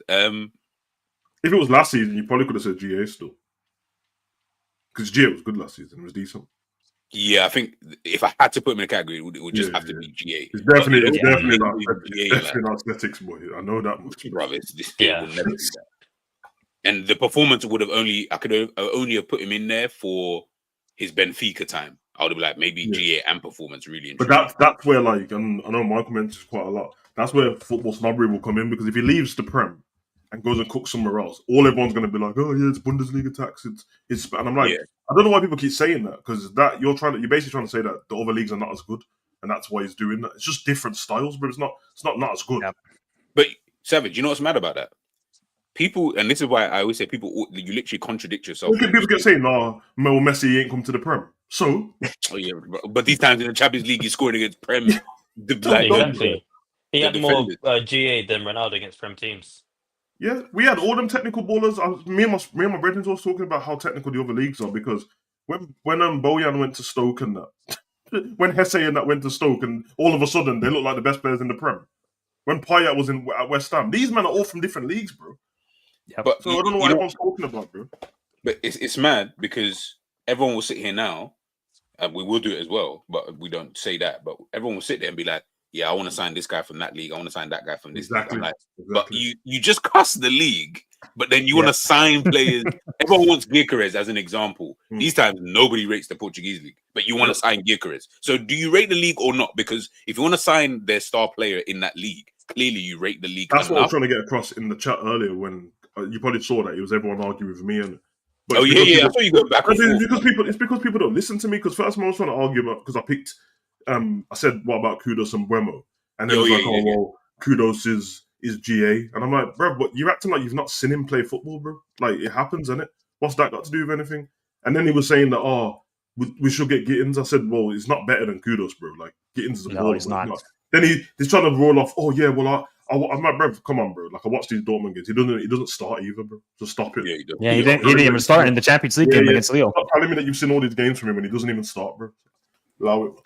You know when you just lie, like, I don't understand, bro. You don't lie, bro. No, it was do what Harry ran into the wrong person. That's what I said in the chat. I was like, come on, bro. Like, you should have said like Frankfurt or something. Don't say Dortmund and then speak to me, bro. I'll definitely watch them games, bro. To stop, man. No, Savage. It was like some other guy. I think it was like some Arsenal dude or some content creator. He was like, "Oh my God, Bakayoko has been really good for PSV this season." Then I had to clip him out and just say, "Hey, bro, you do realize that Perisic is benching Bakayoko right now, and Bakayoko this season has not been playing very good." I'm like, "Oh, people, man." I seen the random say that Vinny won't take it the other day, but I was like, okay. But you know what it is, guys? You know, like, big up Harris because you said it before. I'm like, you know, it's okay to, like, man's not going to look at you any differently if you say, oh, I haven't seen bare players. You think I'm going to be saying, yeah, you know what? I think I'll just be like, nah, I don't know, you know, like, I ain't seen a guy to judge him enough to have some opinion about this player. Like, I can't sit there and really realistically say that. And I'm like, you could just be honest. Very hard. All right, let's move on to then Didier Drogba. I'm just gonna say, and I can't lie. This is based on, I think everyone else has made me feel like this, bro. I'm gonna go 2 out of 3, just because of modern times. I, growing up, didn't think that Drogba's 𝐒𝐄 was rubbish. Like, but now everyone's made it seem like that his 𝐒𝐄 compared. It's like, oh, that's not that good. I'm like, oh, does that mean it's because there's got to be a threshold in it? So maybe I'm the one who's wrong. But definitely the performances and aesthetically, I think he's there, bro. I can't Sorry. lie, guys. I think I would just put him at performance. Mm. And I watched Drogba Savage, but I know. oh, I am. like I if you am want to talk, biased. like aesthetically, if you want to like compare Drogba to like a Zlatan or other strikers, I don't think Drogba can sniff them. I am biased I though with think- Drogba. I He's one of think my Drogba- favorite players. I think Drogba is one of those strikers, that are causing the top centre backs of today's game issues. And I'm talking about like your Virgils, etc. Because Yeah. if you look at Drogba, he just looks like a bully, man. Yeah, he's all there trying to climb over centre backs. Yeah, and we all know Virgil don't like it when other strikers are trying to rough him up. He kind of gets a bit frustrated. Imagine Drogba in today's era. I think he gets much more GA. Yeah, if you look at what Arsenal need as a striker, Drogba suits that because he's a killer. I mean, he's at times, closer to like Douglas Costa and that. yeah, them man, yeah. Yeah, to be fair, he's a lot closer to Shearer, isn't it? Yeah. So this was Shearer's got the GA as well. So yeah, very true. This was his goal scoring record at Chelsea. 16, 16, 33, 15, 14, 37, 13, 13. That's so weird. What the hell happened in like, Bro, like, it goes back to 14 and then 37. Yeah, like it's so weird with Drogba. Like, so I get where Savage is coming from because it's like I understand at the time you didn't think that, but no, I didn't think that. And also, like, man, remember in them seasons you got Lampard getting big goals from midfield as well. So it's almost. It sounds like I'm capping a bit, but it's almost like, he didn't need to get that. If it was him missing bare sitters and stuff, and that's why it was low, then I get it. But it's almost like, no, other people in the team are scoring goals as well. So it's shared around a little bit. And when you've got like a number 10 or 8 who's getting like 20 goals in a season, that's not normal, bro. Like, Odegaard's not the highest scoring, quote unquote, 10 in the league in the last couple of seasons. Or Bruno, and they're like 8 goals. And I'll take it though. I get what Mike says, man. If he's closer to how Shearer plays when it comes to aesthetics and that. So if people are saying the GA is too low, then gotta be performance and that. But big game player though. The biggest game player. One of the biggest game players I've ever seen, easily, except for Ivory Coast. Yeah. Shocking. Gervinho. Shocking. All right. How can Gervinho have a better international career than? No, actually, I think it was the starting striker for Ivory Coast was Wilfred Boney. So Boney has a better international career than Drogba. Man, forget about Wilfred Boney. Fucking hell. Man moved to City and his career just ended. Like that's crazy. Let's go to Kaka. This one's a bit of a interesting one. See, I never thought about GA with Kaká. No, I know performance and aesthetics. Yeah, he's 100% there, but I would have to know what his GA is. This kind of proves a point, though, doesn't it? When someone's a baller like that, I never checked, bro. There's loads of these people I never checked until like the last couple of years, bro. And then when it's like the ones who are at the top already, their GA was so high it spoke for itself, so people let you know. But I never checked Kaka's goal score. I never. But I know he's. You know why? You know why Savage? Because he always showed up in the Champions League. Always. Yeah. Every time, bro, he would just perform there, and you're like, okay, it doesn't matter what you do in Serie A. Yeah. Obviously, Milan still won some Serie A's, but that guy, you know, he was getting a goal or being impactful in the game in the Champions League every single time. Even I don't know what his GA is. He didn't even play up front, but in 4 out of 6 Serie A seasons that he was at AC, he got 10 or more goals in the league. And there's only one season that he did not, in all competitions, only one season at Milan, which is funny because it's the season he played the most games. The year that we won the Champions League is the only season where he got less than 10 goals in all competitions. In every other season, it was 14, 19, 18, 19, 16. Yeah, put him up top. Yeah. This is from a midfielder, you know, and this guy was bagged. He's a complete footballer, isn't he? Bro, he's the last. Well, sorry, before we had all these winners. Now he was the last human being to win a fucking Ballon d'Or, isn't it? Yeah, I mean, like, do you think Kaka looks like João Felix? Do you say what? Packer. Are you talking about like footballing wise, or just you mean looks? Yeah, probably looks, but footballing wise. You know what? I will give you that because when I was doing the thing, I had João Felix in this, and there's a picture where it was like I was getting 𝐒𝐃, then I got João Felix, and the way that they were both standing, they did look very, very similar. To be fair, yeah, man. Simeone robbed him of his innocence, but yeah, whatever. Even Milan are not looking to keep him on, you know. Yeah, because João Felix is death row contracts, but death row contracts and a mad agent, man. Neymar, we putting in all three, or yeah.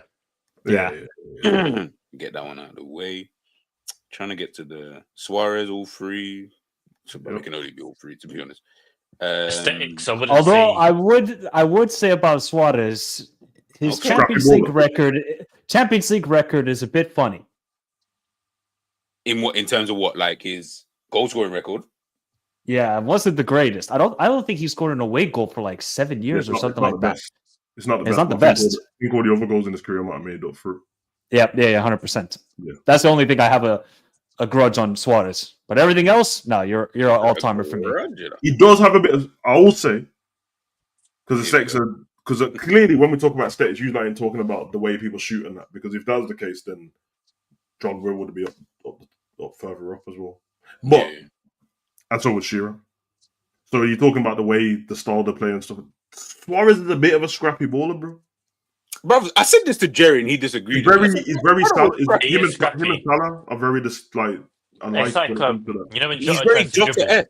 Yeah, like yeah, exactly. Yeah, I would agree. Do you remember Jota's goal against Arsenal in the Carabao Cup? They just run into them. Do you remember when Jota scored that goal against Arsenal in the Carabao Cup when we're going for the quad in the semis, and he made Tomiyasu, and then the ball was just bobbling off of his shin? That's something Suarez would do. Jota did it last season against Chelsea as well. Against Chelsea, yes, he did. The one when Bradley scored in that game. He literally ran into the Sassi's leg. Like, he just ran into them, and they came up with the ball on the other side. The only difference with Suarez is he'd run into you, but he'd meg you in it. So do you not? Okay.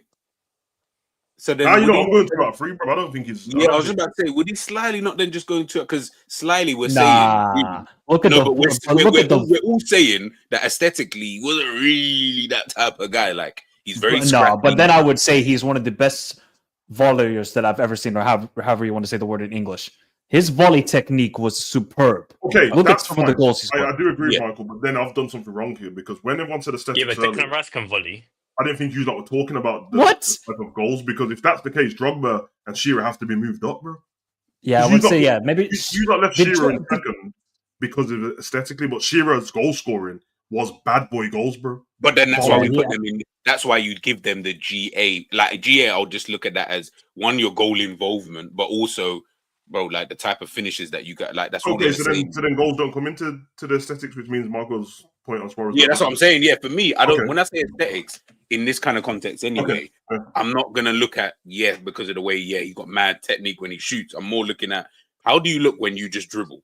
Like, how do you look when you're doing certain things off the ball? I'm like, you don't really look. Yeah, see what I mean? Suarez dribbles like a fat girl. Now he does that. Now he's fat and old. You can see it properly, blood. But he does dribble like. Nah, but his Savage. Look at his knees, bro. His knees are done. He's running around like Kenny Smith out there, bro. He has no knees. He has no knees. Like it's horrible.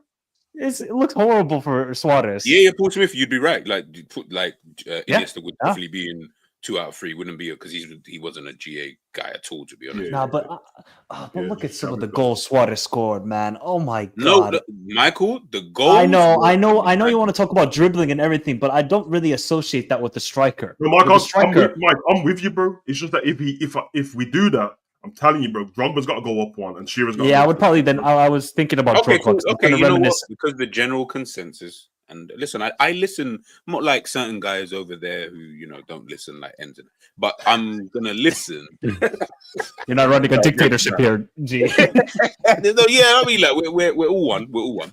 I want you guys to feel that you guys are one of the guys. Nah, so we'll change it then. So if you guys are saying that you want to then include that for these guys, so what you saying about who is it? Drogba and Yeah. Drogba, Okay. Then put Shearer would have to Drogba go 2 out of 3. Yeah, Drogba go 2 out of 3 now. And then Drogba Yeah. 2 out of 3. Okay, first, I'm gonna disagree with that there. Right, look at that word. Yeah, we're gonna get to some interesting ones soon. Haaland. And I want you to think about his old time in football, not just what we're seeing now. GA, because we've seen, like, in the Champions League, for example, Nah, before this season, nah. he You're not wasn't gonna do like, that. You want to got Dortmund knock on, bro. It's not happening. didn't he? Did Haaland bag in the final? No. For No. Dortmund? Rodri scored the winning goal. In the DFB Pokal. Oh, No. No, in the DFB Pokal? Final. I think he did. I know Sancho. Yeah, he did score in the. I think it was him and Sancho that scored. Yeah. I remember Sancho cutting in and shooting. Yeah. But if you look at like the final for Inter, he did score in, like, I think it was a semis or the quarters against Bayern. I think it was the quarters. Both legs against Madrid. I guess you could say he was just a hologram. Yeah, he's just GA, really. I can't really. I can name you one really good performance. So I looked at Haaland and I was thinking, yeah, you're moving warm today, which was against Arsenal when they beat him like 4-1 at the Etihad. That's fine, but he had a career before Man City, bro. Exactly. Yeah, I was going to say I feel like we're all. For me, I got him in 2 out of 3. I got him in 2 out of 3 as well. I was about to say I was gonna try and remember his like moments at Dortmund. Yeah, where, you know, for example, Roy Keane said Haaland's got the ability of a League 2 player, which I don't believe, because if you look at his time at Dortmund, he was linking up well with Sancho. He wasn't looking like. And Royce. Yeah. That's because Roy Keane never saw a game before he come to the Prem. That's exactly.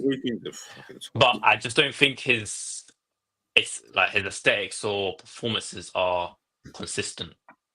No, I can say. No, they're very consistent. Yeah, I'm saying the performances and the GAs is there. Yep. Yeah, 100%. That's because even like this season's been not that great for him and that, but the performances to get the GA in the previous season, he wasn't just standing still. No, he had to fight for it. To perform as a striker, bro, and he was scoring some mad goals as well, bro.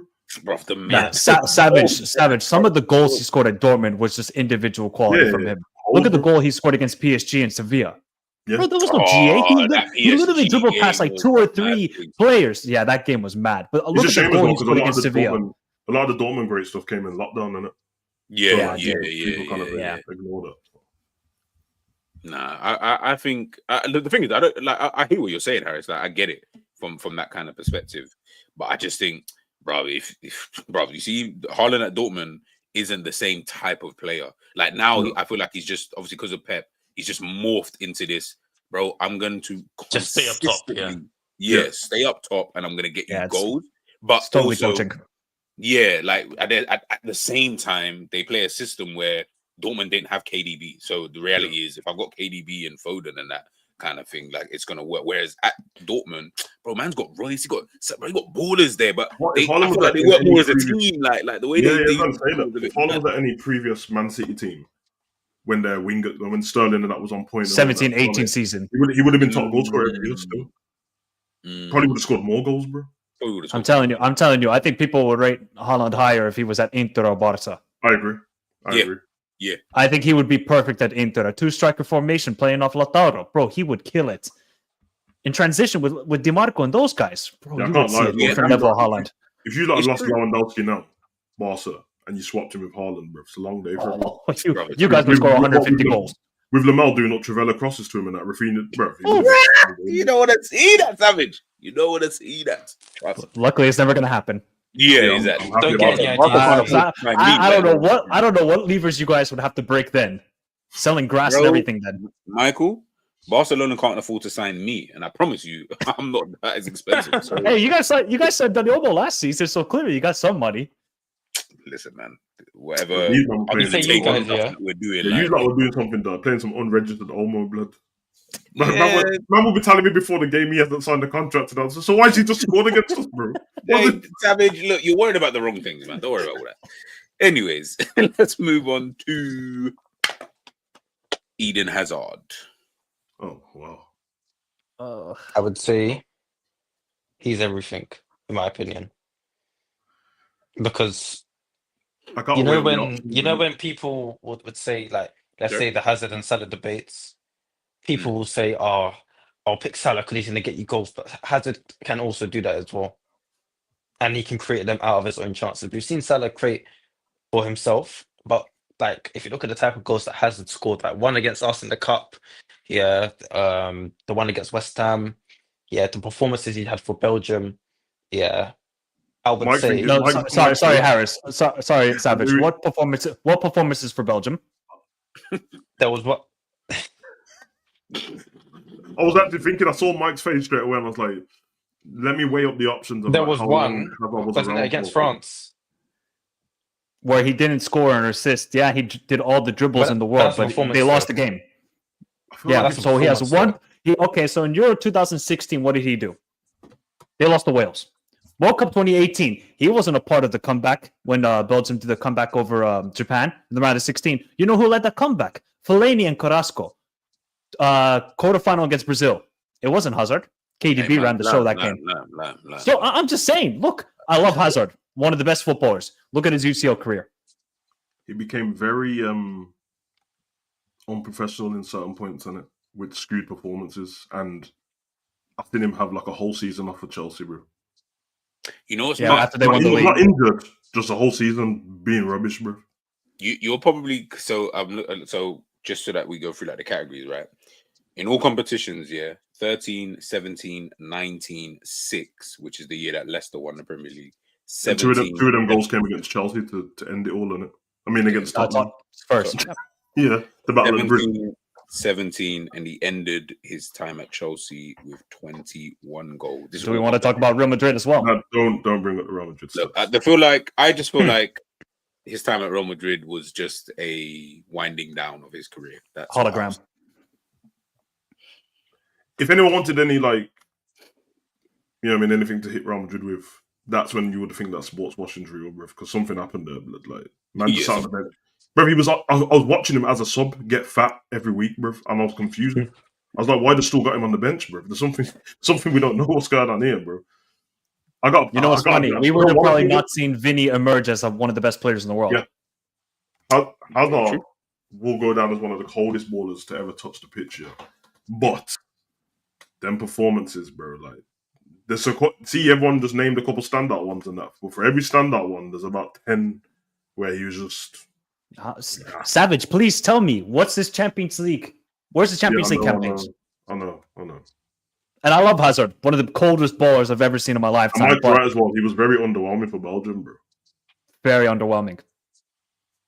So what are we putting him then? Because it's not like you don't even want to rate the guy at all. I know that's what we're talking about Salah, bro, about not even helping track back sometimes and that. Bro, remember when Mourinho came back, the reason why he took him, it's like, he doesn't help.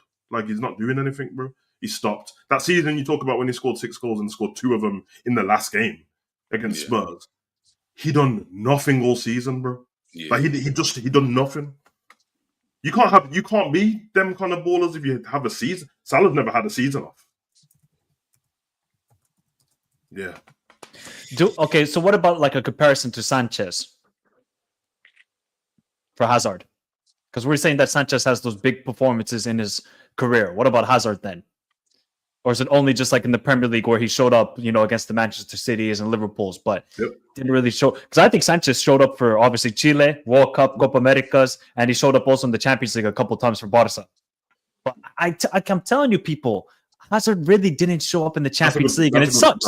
That's a good comparison. Because we have Sanchez in all 3, so that's why I was comparing the 2.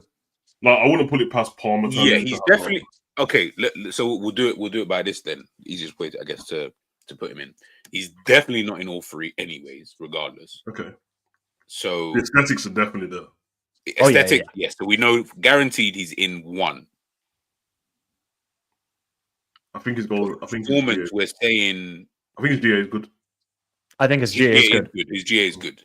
So he's definitely. It's only the It's only the performance that I have a slouch on. Okay, so just walk me through this performance thing, now, because I'm trying to. Would you count his performance against Arsenal in the Europa League? Would you count that? No, I'll Oh, count yeah, it. Yeah, No, yeah, no, I count it. Yeah, No, I'll that's definitely the count it. final. Like, I would count it. Why wouldn't you count it? yeah. We Definitely count it. Yeah, But the problem is that these are like one-off games, bro. and that's also the Europa League. Yeah.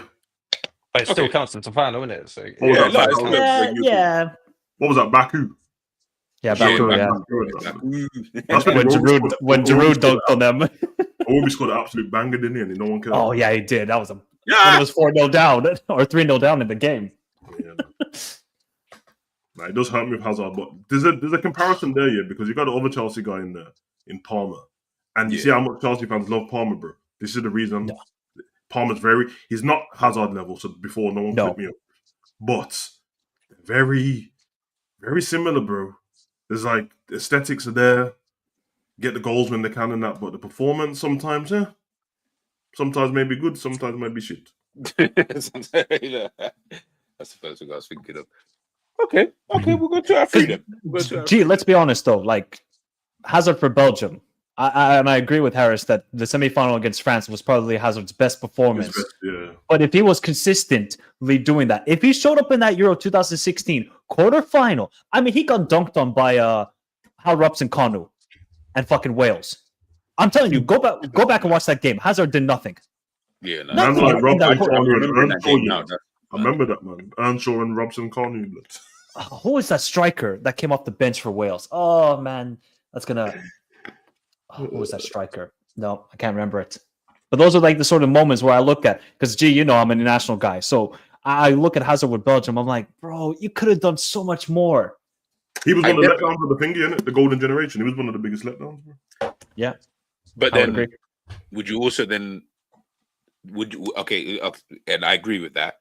Would you then also almost not discredit is the word I'm looking for? Would you also then put down then the careers of like Lampard, Gerrard, because they were also part of a golden generation and they all fluffed their lines? Yes, 100%. Hey, wait. To bring Gerrard. Sorry, Savage. I'm an international guy, so I look at what you do at the World Cup and Euros. Beckham, like everyone a part of that whole generation. Beckham's got those moments for international career. That I would say. Okay, fair. You know what he does? the free kick goal against Greece. Yeah, okay, fair. But he's also got a red card against Argentina. Yeah. 98. So yep. He balances himself out like.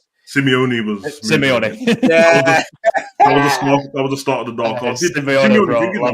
He admitted it now, isn't it? Simeone. He admitted it. Yeah. Oh, did he admit? It's on the Netflix, isn't it? He's on there. I haven't watched the full thing, which is mad. I haven't actually. Yeah, when they ask him on the documentary, like, you think it's red? He's like, nah, no, son, no way. Nah, I love Simeone. That guy is such like an. Beckham had the greatest storyline back then. Yeah, G, you gotta watch that. You gotta watch that documentary. It's quality. I started and I just never ever finished. But Beckham went from all the stuff he was dealing with in England. Then he had to deal with he was a superstar. Then he married a Spice Girl, and then he got sent off in the most meaningful braids. Man had the braids and everything. Yeah, bro. And then when he got after the World Cup, they wanted to kill him, and it was putting like, you know what I mean? Bro, I saw that. And that. You know what's mad? People forget, Savage just said they married a superstar. I think people forget that Victoria Beckham was bigger than David Beckham. Way bigger than him. Like way like stupidly way bigger. She was worldwide, and Beckham at the time. That's why it pisses me off now when people say about her. They're like, "Oh yeah, shit, because she married a footballer." No. No, it was he married a superstar. Like, that's the difference. He married a superstar. Like, and obviously with those, and I actually think it's because he married her that it then enabled him to then become this brand that we now know of David Beckham. They're the first superstars of football, like in terms of a couple, bro. Like they've changed football. Celebrities. We only have name another like celebrity like. Nah, bro, that was the power couple, bro. Like that was serious, bro. Yep, it's mad. All right, we'll leave Hazard in the 2 out of 3. I'm assuming that's what, and then you guys can fight that one out. Gareth Bale, put him at the top. Yeah. Gale Force, bro. This is a bad boy, bro. Disrespected. People calling him a pushing kick merchant, please. Big up Office than that, yeah. But I heard Matt talking about Bale, and he said he's just a power and pace merchant. Nah. Allow it, bro. Allow it. That's not true, bro. You see, when it comes to players like Bale, if you look at his height, he's 6'2". You're not expecting players to move like that. Yeah, I think there's Bale's one of the times most. there's times where Yeah. Bale, yes, at times he did do the kick and run thing, but he was also clean with it. If you was to ask Bale, dribble the ball close to your feet, yeah, he can do it because we've seen him do it Of before. course. Yeah, And he's then technical. and then when it comes to performances, yeah, in those finals, he's turned up for Wales, he's turned up for Real Madrid. Yeah, he dunked on Liverpool. Yeah, he's a gunman, and I rate Bale highly. Bale's one of the most complete footballers there's ever been, bro. I was know gonna he's not- say, is he not fancy like to say one of he's the not most unusual sort of outside forwards you've ever seen in the history of football? Yeah. Probably. Speed, power, technique, everything. You ever seen a player that Yes. can adapt? He just adapts mid game to what's in front of him. So that kick and run thing is because I can.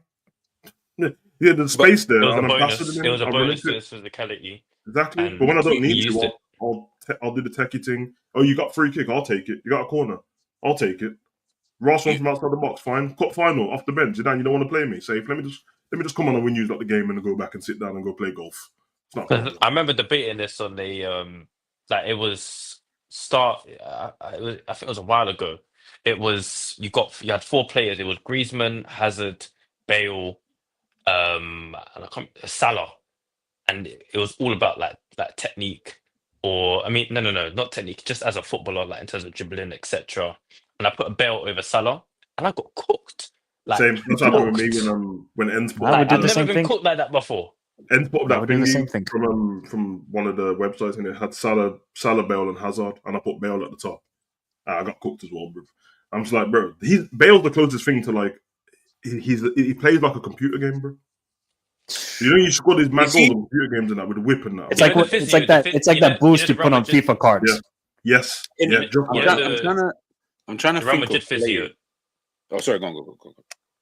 You know, the Real Madrid physio was saying that Bale was actually more. I can't remember what he said. He said he's more like not fit, but he's more. I can't remember what he said. He said something like he's More something like physically gifted than Ronaldo. Yeah, something like that. Yeah, it's probably true. I can kind of see that with the way that he turned out. I was gonna say, and maybe again another show idea to do during the international break for you, Mike, if you want to do it.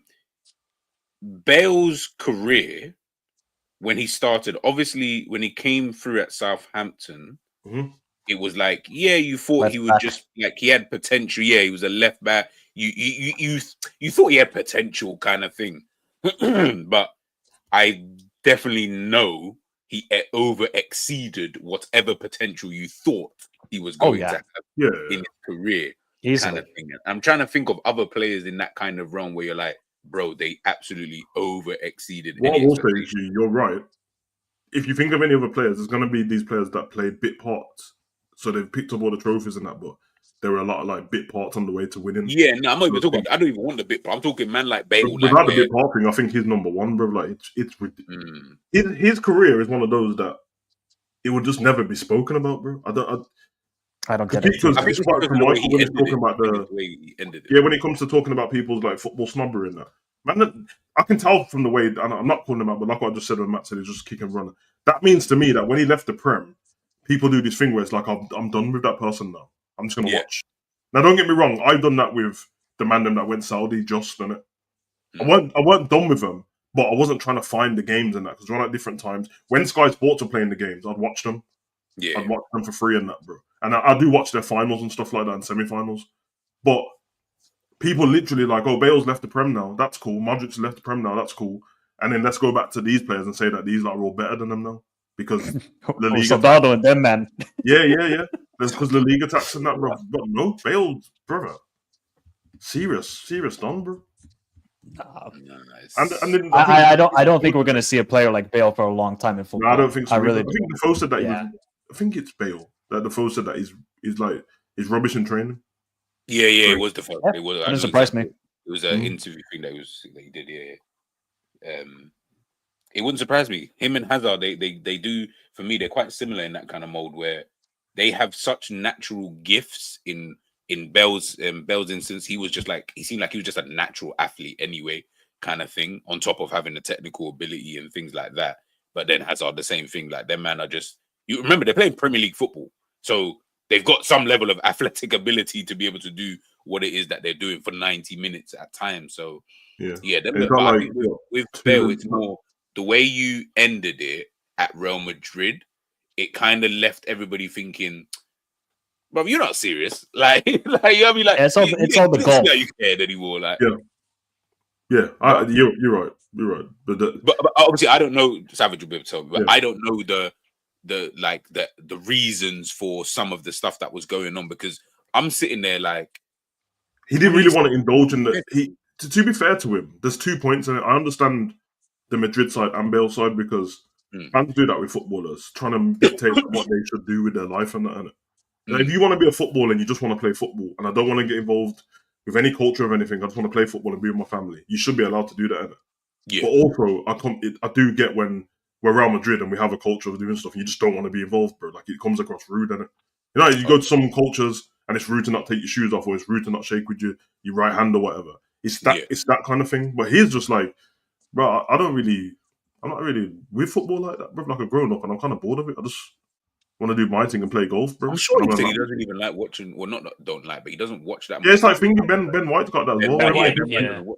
Everyone's got costume for it and asked to a cut you and that. But what if they just don't? Some people, it is still a job. You're just really good at it, bro. You're just really good at it. You know what I mean? Of course, I don't like it. We're football purists, innit? We love that. They love football, but at the same time, bro, as long as you give me great football when I was watching you, that's cold. And he's got 4 Champions Leagues and 2 La Ligas and 3 Super Cup. Bro, this geezer's is minted with what he's got, bro. All the big moments as well, man, for Wales and Real Madrid. And even like in his last footballing season, last ever game, he equalizes for LAFC and wins the MLS Cup. Yeah. I like Gareth Bale. You know what's mad, when I'm thinking about it, I'm like, think about how we, obviously, Savage, we've spoken about this, and I know I was talking about this to you as well, Michael. Like, you see how like we're kind of bored of talking about like just Liverpool content and stuff, and it's like, I can imagine, and that's us just streaming, and we don't even stream for the amount of time that these guys train and do their whatever throughout a day, right? Yeah. And the way they have to focus on football all the time. So I can imagine for some people anyway, it's like, I'm kind of, like I already do this during the day. Like I don't really want to have to worry about football outside of when I don't have to worry about football. Like, so I can get it. I get it. I get it. I told you the other day, didn't I? Sometimes, bro, when you turn your passion into a job, it sounds like it's the right thing to do, innit? Because I've done this. Then all of a sudden, I'm like, no, the passion's gone now. It's just a job, bro. I can't get away from it. You know what I mean? If I only watch football, that's why I didn't want to keep doing watch-alongs all the time, because everything became just a watch-along, and I couldn't enjoy it. I couldn't enjoy the game. You know what I mean? And I don't change the way I'm on screen. I'm like it all the time, innit? So I'm not feeling into all of this like I'm going to scream just for the sake of it and try and get these little scripted moments in so I can get clipped up. I don't care about that. So if I'm watching a game where I just don't want to talk and I just want to watch the game, bro, I'm just like a shit streamer, don't know. He's not going to say anything. I sent a super chat. I'm like, fuck your super chat, bro. I'm watching football. You're watching football? Yeah, that's true. It sucks, bro. It does suck, man. I get it, bro. All right, before we move on, I'll go through, honestly, got a couple questions. This one is question on that. How can the Prem, this is what we talked about earlier, how can the Prem be better than La Liga? Meanwhile, when it comes to finals, Prem teams never beat Spanish clubs. Do we not beat them? Nope. We haven't, have we? Nope. I mean, the fact that Villarreal beat Manchester United in the Europa League final screams everything to me. Yeah, but and you know what was mad about that year? When I think about it, it was almost like you knew that was going to happen, though.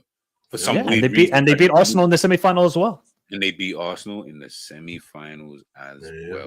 We just don't win, bro. You know what I mean? We beat Spurs in the final. Man City beat Inter. That's it.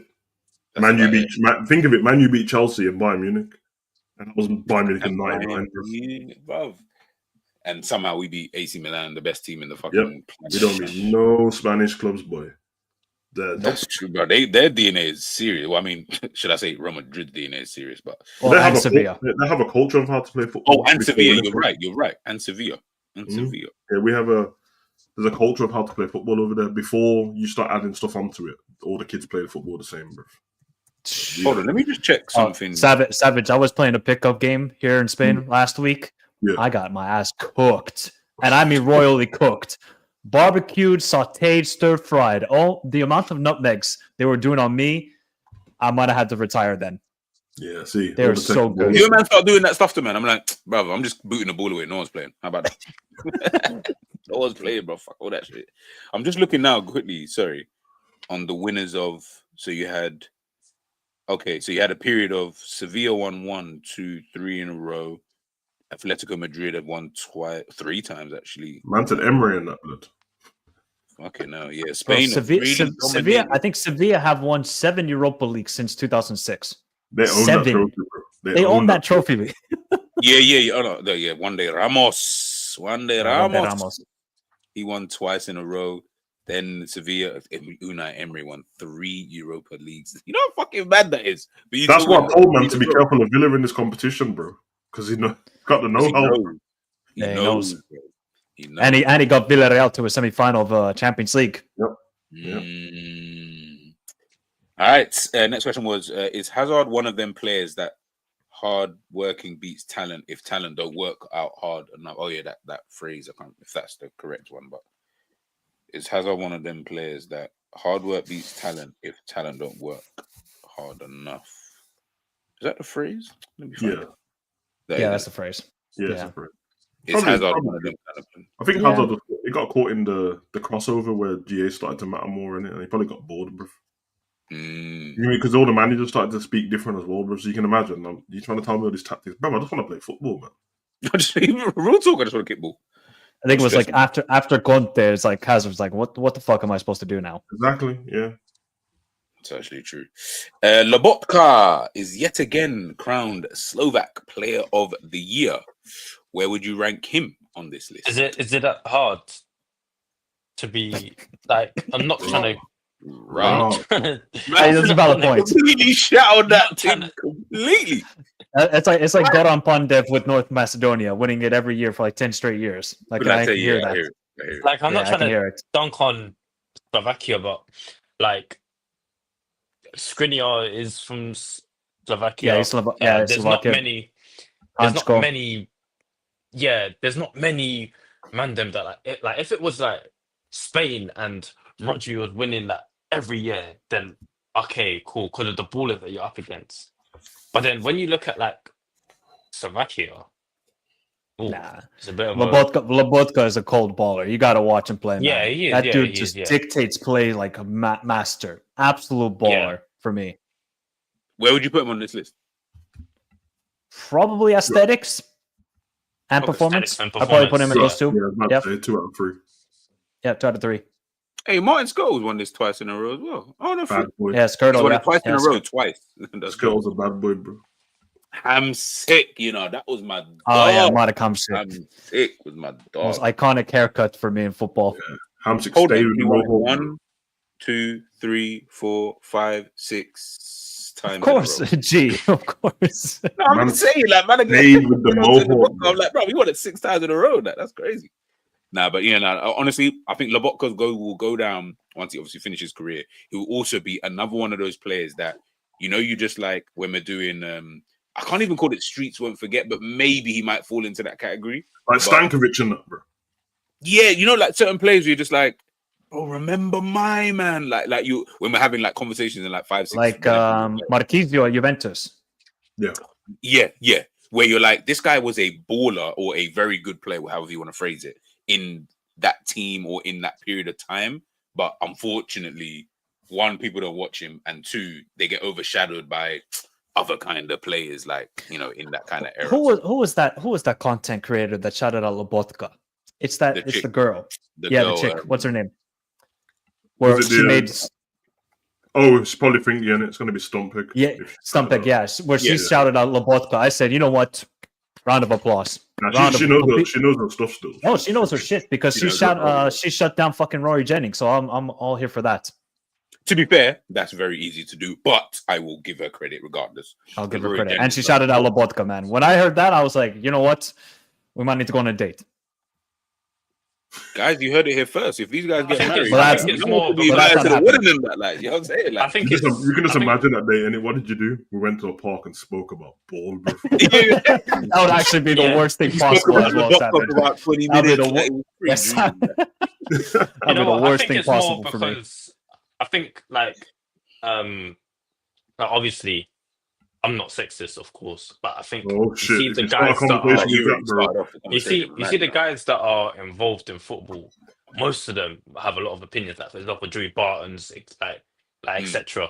Yeah, I think it's more people are shocked that a woman has this kind of ball knowledge because like man, I used to seeing like Ennny Aluko No, on. not really. I To be honest, I think if a man said that, yeah, I don't think people would. G. no, I would. Okay, I would. no, I would applaud him as well. No, Yeah, I would. I get where Harris is coming like, from, though. personally.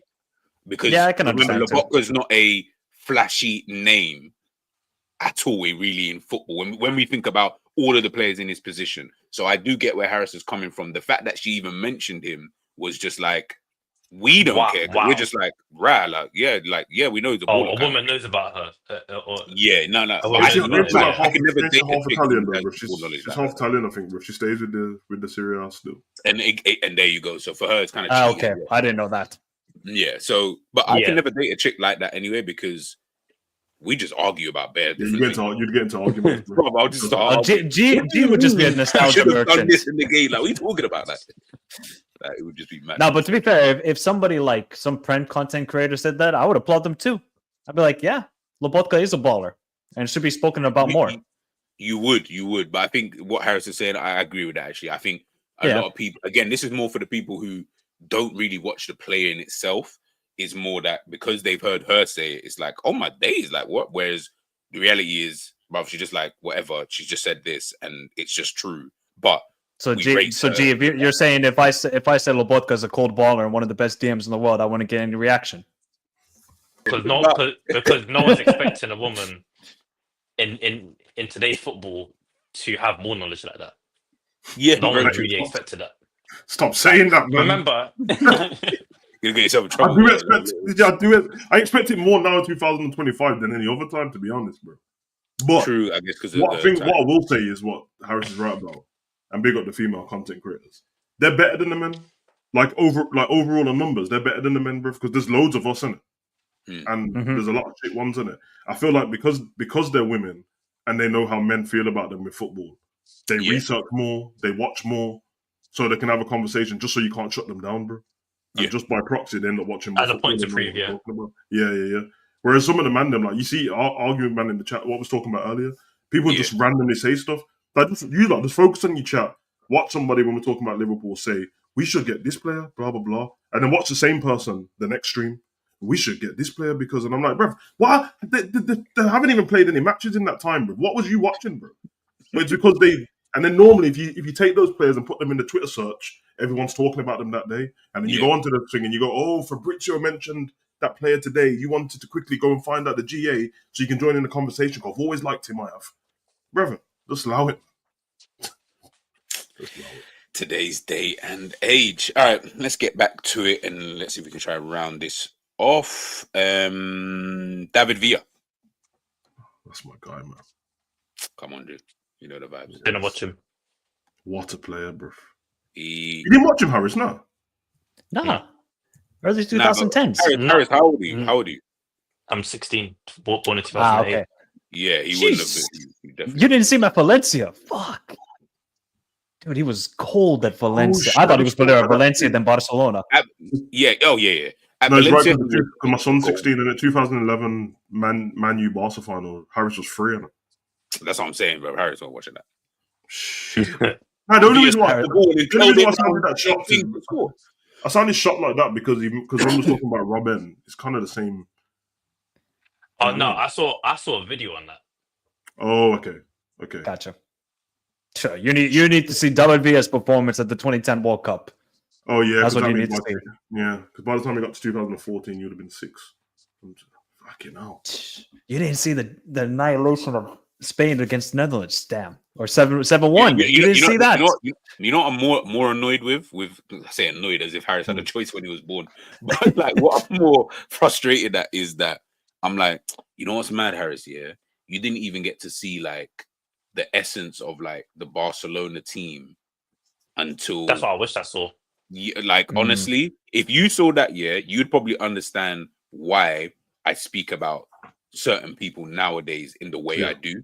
because I'm just like, bro, like they're like peasants in comparison. Like it genuinely is literally peasants in I comparison. do agree because I watch people have these player ratings and that, and they're arguing between like a 0.5, and they go, "No, we need to mark him up because he did have that pass." What? Yes, Like, that's bro, what like, you know. He had that pass, or no, we need to mark Diaz up that time because you remember he hit the crossbar. What? Well, he didn't score, bro. What are you talking about? That doesn't change anything. Bro, but some people it does though, bro. Some people it does. Brother. Okay, no. But yeah, David Villa. Yeah, he was like. Sorry, but if you look at like G's player ratings, G is mad. Like he's so like.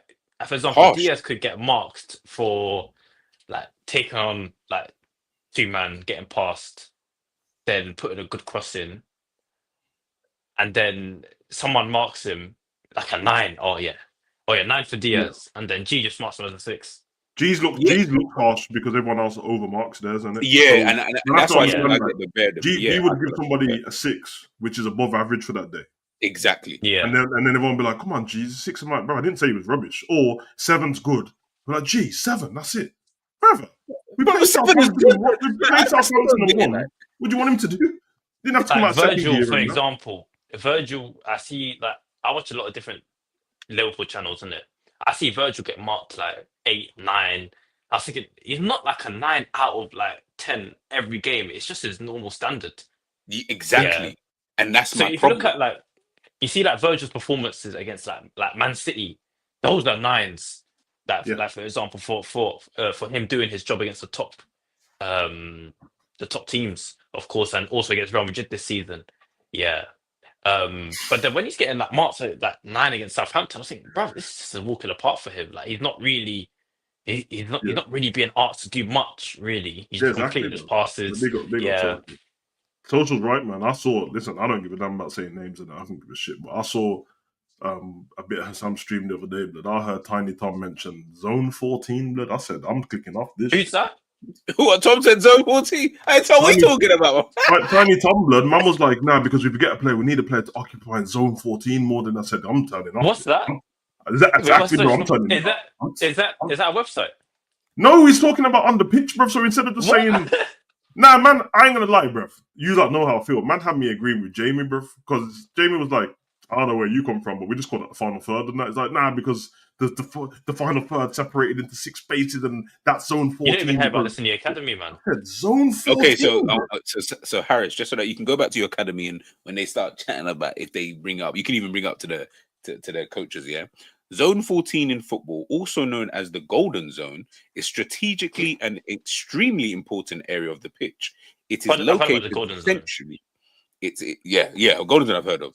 It is located centrally in front of the opponent's penalty area, about 10 to 20 meters from the goal.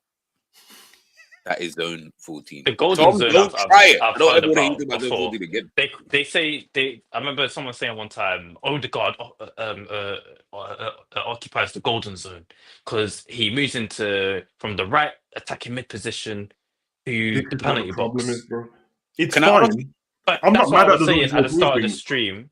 Yeah, it should be. It's a coach thing, bro. But man ain't coaches.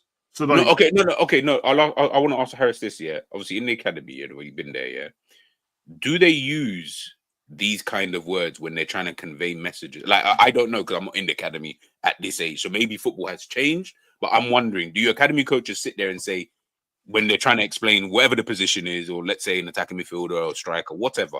Do they use these kind of words in terms of, okay, I need this guy to be a metronome. I need this guy to be... Stop. No. I just need to know because maybe it's me and my ignorance. You see, okay, the most they will say is half space. Oh, no, but that's fine. That's fine. Normal. That's normal. That, like, to me, that is normal for someone to say that. So, half space, that's all normal. Bro, because you know what I mean? And the reason why I asked this, and the same thing, I'll say the same thing to ENDZ, say the same thing to Jerry, because I know what these guys are like when they coach, right? They're going to convey their message so that everybody can understand. Why would I start using words that don't need to be used when I'm trying to explain my point of view? They may, go on. They may say, for example, Harris, try to fit it into his back foot. Yeah, normal. But again, that's normal. Exactly. There's Yeah. nothing difficult about that. See that zone stuff? That makes sense to me. If see how Slot was sidelined the other day, if Slot was shouting down to Heitinger, yo, blah blah, zone 14 sounds quicker in it than everyone hearing my message. And then he's got the iPad out, and on the iPad it's probably got 14 on there in it. It's probably got the numbers around the thing safe in it. But regular content creators and normal people having football conversation, and man start telling about zone 14, bro, that's not for me, blood. That's not for me at all. No, but I think that's just for the cameras, really. That you're trying to sound smart or tactical. Because saying somebody is a metronome in that is the same as just dictate the tempo of the game, bro. Yeah. Anyways, let's move on because there's too many nerds about. Big up social joins. You're 100% right. Sorry, where do we put in Villa anyway? I said civilians.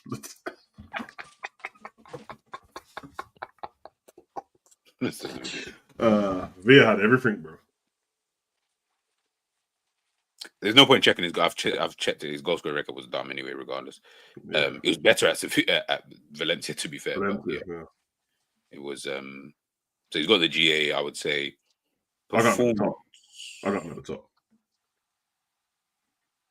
But you know what? Yeah. I'll be honest here. I don't even think academy coaches are like you'll get some like do you know a coach called Temerson? Temerson, he was on the overlap. Yeah. Okay. And he's talking about like Marcus Edwards, etc., like some of the best talents. Yeah. Like I think he's a top coach. Yeah. And then you'll get some. Yeah, I'm not gonna say what their names are or anything. I remember like a match away to Watford. Yeah. I remember coming for half time because I had a back problem. Yeah. And it's and fortunately it's got better. Yeah. I remember speaking to the coach. I said X, Y, and Z. Yeah. I said I'm having to tuck in because I was playing right back. I said I'm having to really tuck in because the left midfielder, he's taking up positions in between me and my centre back. Yeah. And then I remember him looking at me like thinking like, what are you talking about? Yeah. So I was thinking, who gave you this job? Because I was telling him about the issue that we're having. Yeah. I remember this big black brother. Yeah. That literally maintaining positions in between me and my centre back. And I was thinking, okay, this has to stop because I'm having to tell my right winger to drop as well. Yeah. Just so like in case if they ping a ball, like let's say if they ping a ball, yeah, out and I've tucked in, there's so much space for the winger to either go byline or cut in, for example. And I just remember speaking to the coach at like half time, like the way he was looking at me, I was thinking, okay, this guy, I think surely who he might, you know what it is? I was thinking he might just have had a simpler way of saying that for him. He might understood what you're potentially saying, but in his head, he's like, I wouldn't have said it like that. Like, to me, it's basics. What I said was, I'm having to basically mark 2-man. Yeah. I'm having to keep checking my shoulders on my winger, and I'm having to deal with a centre mid that's maintaining position in between me and my centre back, which is awkward because if they decide to switch the ball, yeah, I'm having to come out, go 1-on-1. If I go out to him, he has the option to slide in the centre mid. Yeah. Basically a half space. Yeah. But yeah, I never played right back after. But again, that's what I'm saying. See how you just explained that there? Maybe that's how he would have explained that same message. Wait, Harris, do you play in academy? No. Not at the moment. Gotcha. Not at the moment. All right, let's wrap these last few, should I say. I'm going to try and head out of here. Vinicius Junior. Brother, just put him at the top, man. He's definitely got the performances, I'll tell you. I don't want to hear no Catalonian disrespect, all right? I wasn't going to say it. I said you see when it comes to aesthetics, yeah. Although his GA is not crazy. Yeah, his GA isn't crazy. I was about to say that. Yeah, it's not crazy. I would say his GA in certain moments have been crucial. But then that goes into performances, really. Do you remember the long shot against City? The goal against us in the final. Yeah, I'll go 2 out. He was there at the right time. Yeah. I was thinking I about can't lie. If there was just a category for international career, this guy is a bum. I'm sorry. Yeah. Look at his time with Brazil, bro. I've seen better. Watch those games. He's rubbish, bro. I've seen better performances from Bernard for Brazil than Vinny has. Yeah. It's been terrible. Bernard, you know. Bernard looked like a child, didn't he? He looked like an absolute child, Bernard. Yeah, he was a child, bro. So I remember when he had the. Yeah, 2 out of 3. Yeah, 100%. Yeah. I do think he doesn't care though either. You know, remember I said that statement from Yamal the other day where he's like, I probably have to do better with my GA and that, bro. But I don't play for that, bro. Them man just play for vibes, bro.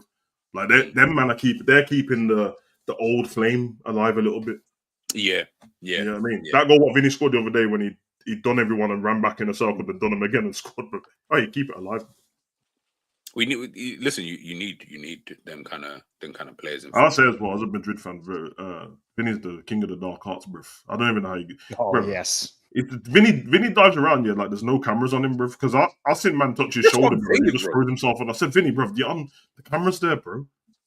Like he would in the Prem, Vinny would get sent. He would get sent off every 7 games, bro, for kicking the ball away, for arguing with the ref. Like he doesn't stop. He gets the arguing with the ref that would kill him so much. Yeah. I do like the fact though. I have to rate. He's not on the list, so I just want to say, but you see Bellingham, bro. I do love Bellingham, bro. This geezer, he does not care that he plays for Real Madrid and these ballers are there, bro. You'd think he's the captain when you see the games. I'm watching him. Yeah, he does. Pass me the fucking ball, you prick. Pushing man out the way. Mbappe, what you doing? Don't you see? He doesn't care. He doesn't. I remember when he got into Vinicius in the Atletico game. Bro, the Atletico game. He doesn't give a damn, Bellingham, bro. But you know what? That's so mad. Obviously, I guess you separate the two in it. Like you separate the football life from your private life. So in football terms, you'd probably all be like, "Nah, you need a player like Bellingham." Outside of that, they might be like, "Bro, I don't fuck with that guy, man." Like you know what I'm saying? Like, he's not. But in football terms, you be like, "Yeah, you need that in your team, like someone who has that kind of." He's not my favorite of footballers to watch. Like I like your Pedris, etc. Them kind of man. No. But like everyone needs a Bellingham in their team because he's willing to put in the hard yards and.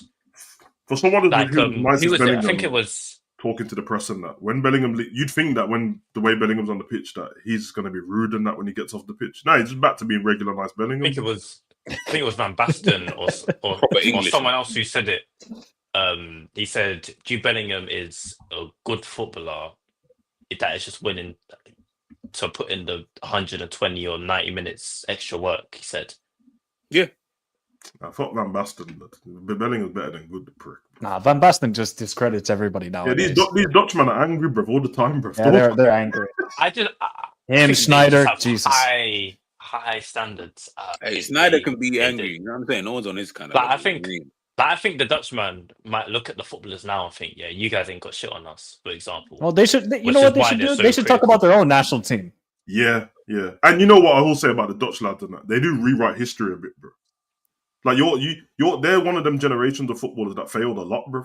From what like Cruyff and that were doing compared to what they do. They just used to be like bridesmaids all the time, bro. No, they are the bridesmaids. Yeah. When we were like proper young, I remember obviously I didn't understand as much. The commentators used to say that about Spain, and they used to call them the bridesmaids until they got over the line and started winning everything. These Dutchmen, they always speak like they won all these World Cups and Europe. I'm like, bro, you ain't been doing anything. No, they're just a non-spicy Portugal. That's what they are. Yeah, and they got fire girls in the crowd, bro. And you know what I mean? The cameraman always finds them. That's it, bro. Next up, Mbappe. Before I even go down that route, I know where that's going. Kylian Mbappé. Nah, he's got GA like that. He's got GA too. He's got performances too. World Cups. Does he have the aesthetics though? Who did you just say? But would you Mbappe? You see when it comes to performance, like if you look at World Cup final against Argentina, if you look at his overall performance, he stunk out the gaff, but he did turn up Harris, look at R9 in 2002 World Cup final. He stunk up the place. He got those 2 goals. Harris does have a point. I know you weren't. The first half of that game, Mbappe was non-existent. The second half of that game was all Mbappe, bro. So no, but It this was is what all I'm saying. Mbappe. Past Scored the a 60th or hat-trick in the 70th game, minute. yeah, you're right. And he did He score. was in the game. To be fair, like you're right. Performance.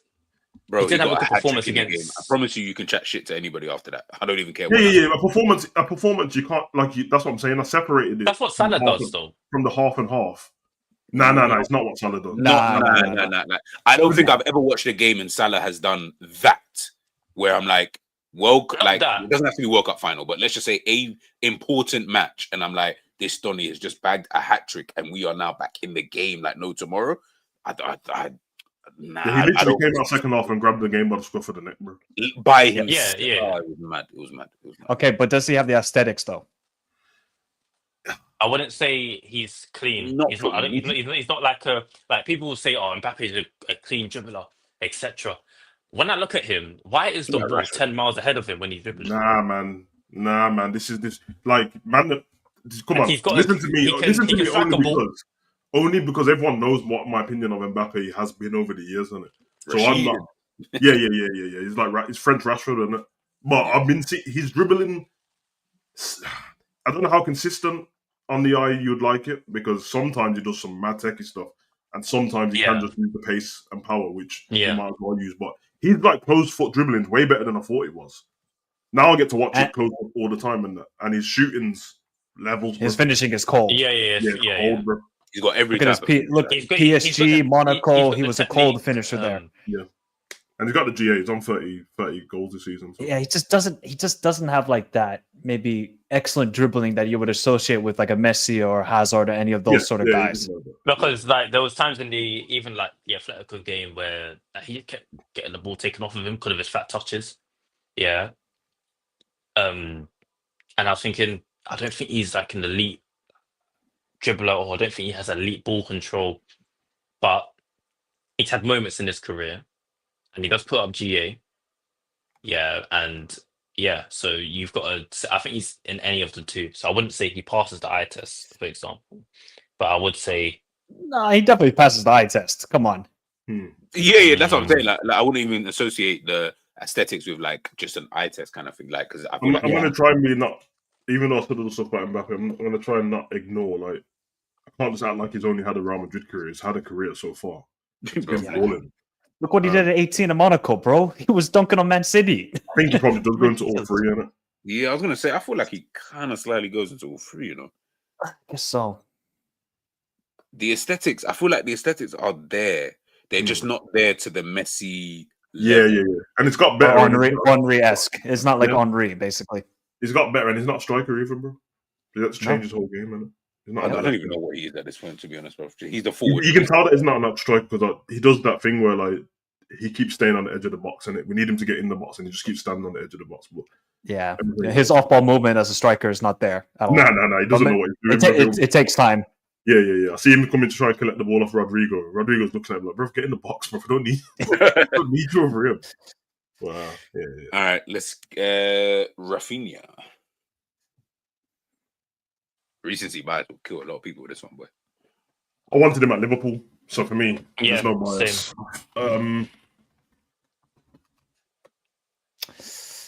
His GA this season's been great, but I don't think his GA before this season was any good.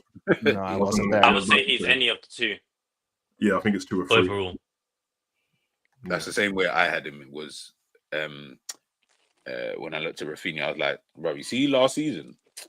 If you're talking, it's a mad turnaround, isn't it? Craziest turnaround I've seen in football from one season.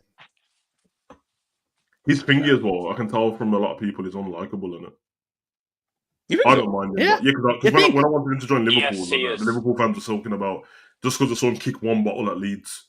It was like, he's got a bad attitude. No, I remember.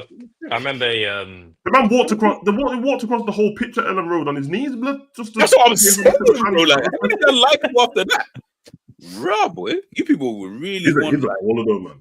He's an absolute baller, bro. Like, sadly for him, if he's consistent and keeps going, then people start realizing a bit more. Because at the moment, they're going to treat it like it's like a one season wonder.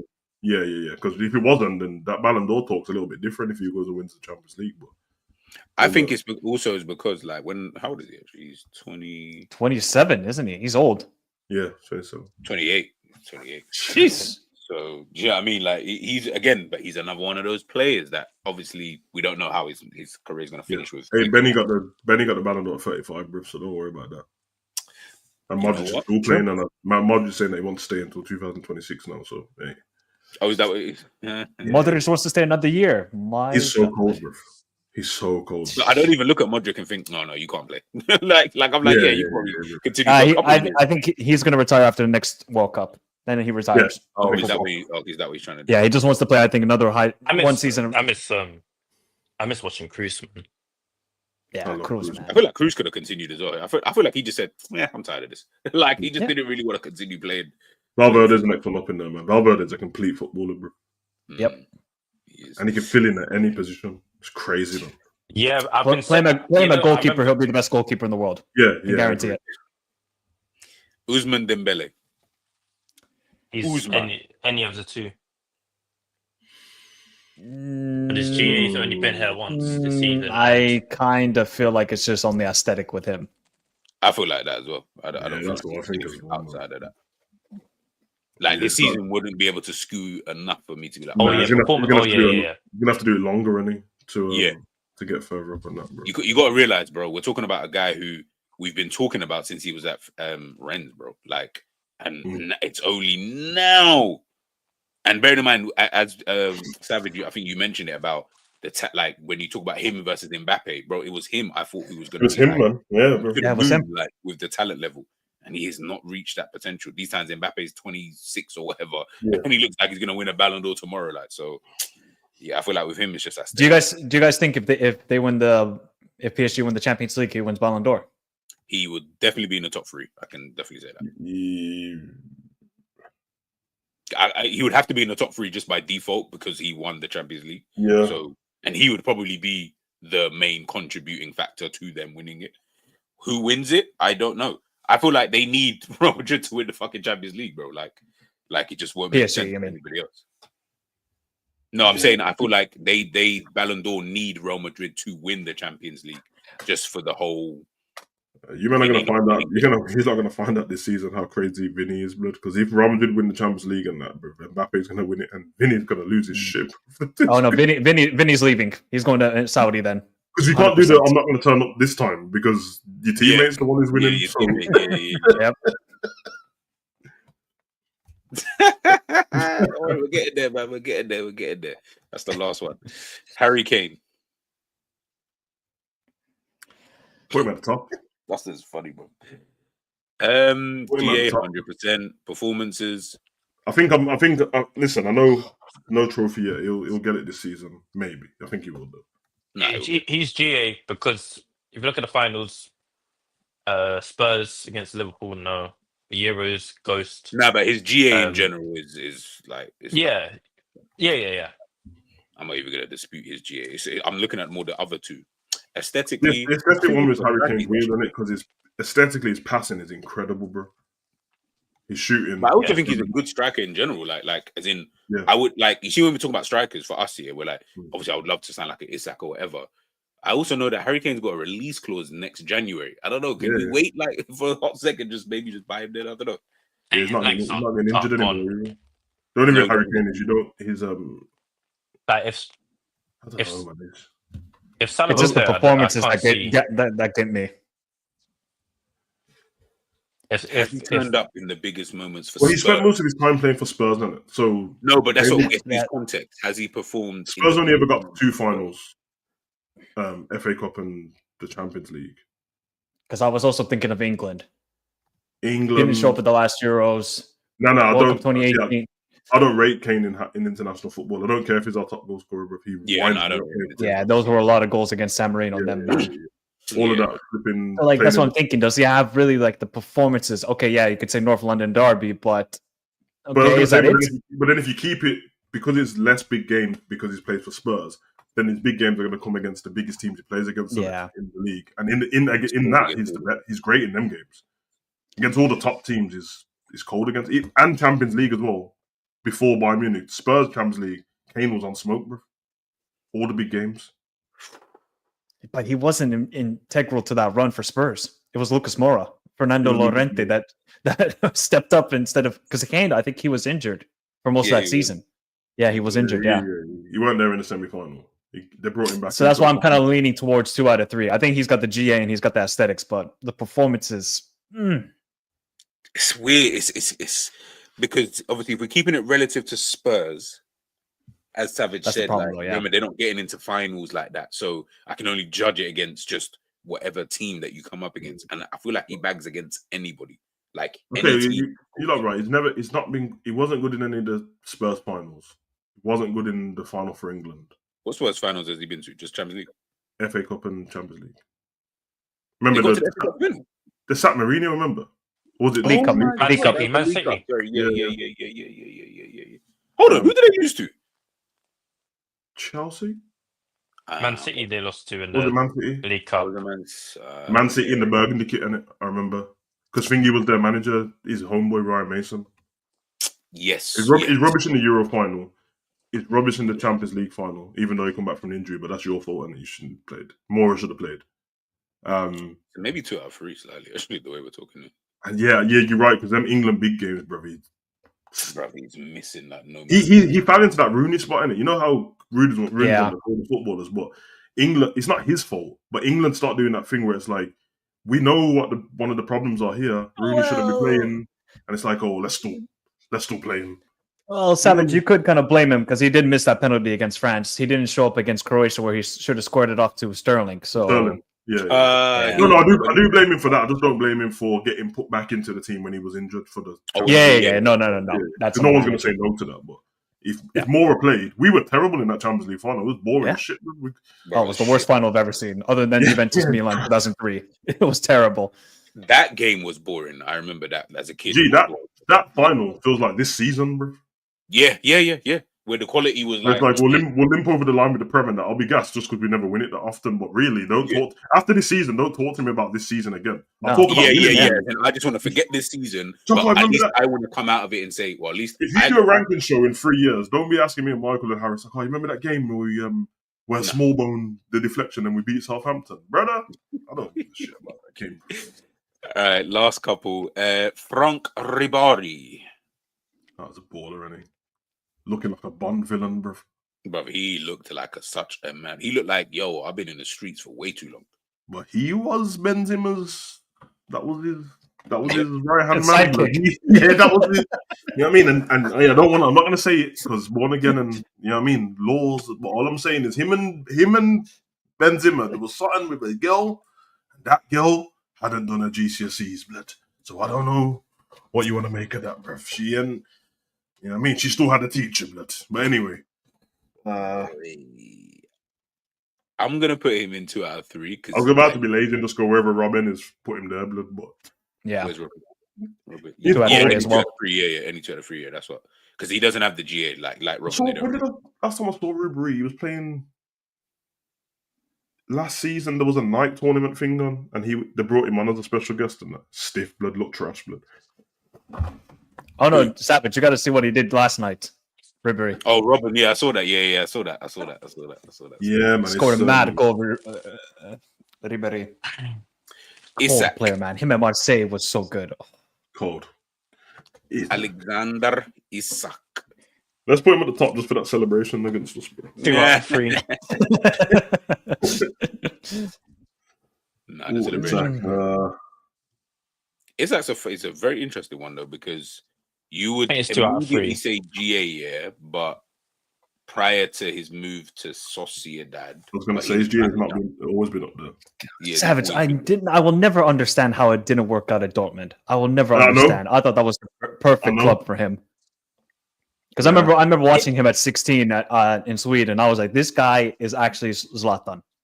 He's Zlatan. Yeah, I thought he was going to work at Dortmund as well, but I thought so too. I thought he was going to score 20, 30 goals and he's going to get a big money move, but.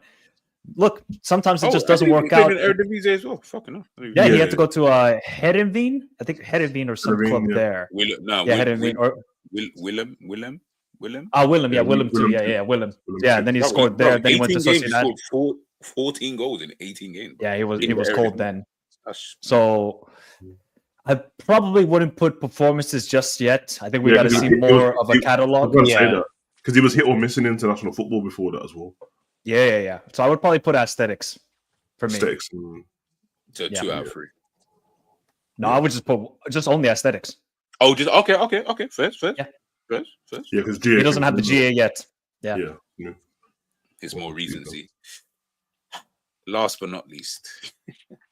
Why you got to save him for last? No, we I'm have to save joking, him man. for last. Go on, Harris. Say what you're gonna say. GA with aesthetics. Guys, you know what? I've heard a lot of guys say, "Oh, when he was at Roma or Fiorentina, he looked easy on the eye." He was just more like you see Salah's legs now. They've gone. He just had more legs. I wouldn't. That's his Salah's really legs ever are gone. said- You know. Salah's legs ain't gone, bro. He looks cooked at times. He looks tired.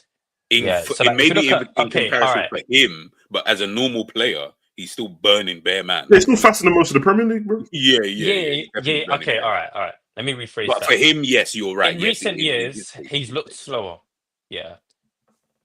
In recent years, he's looked more leggy. Yeah, and that's fine because he's getting older now.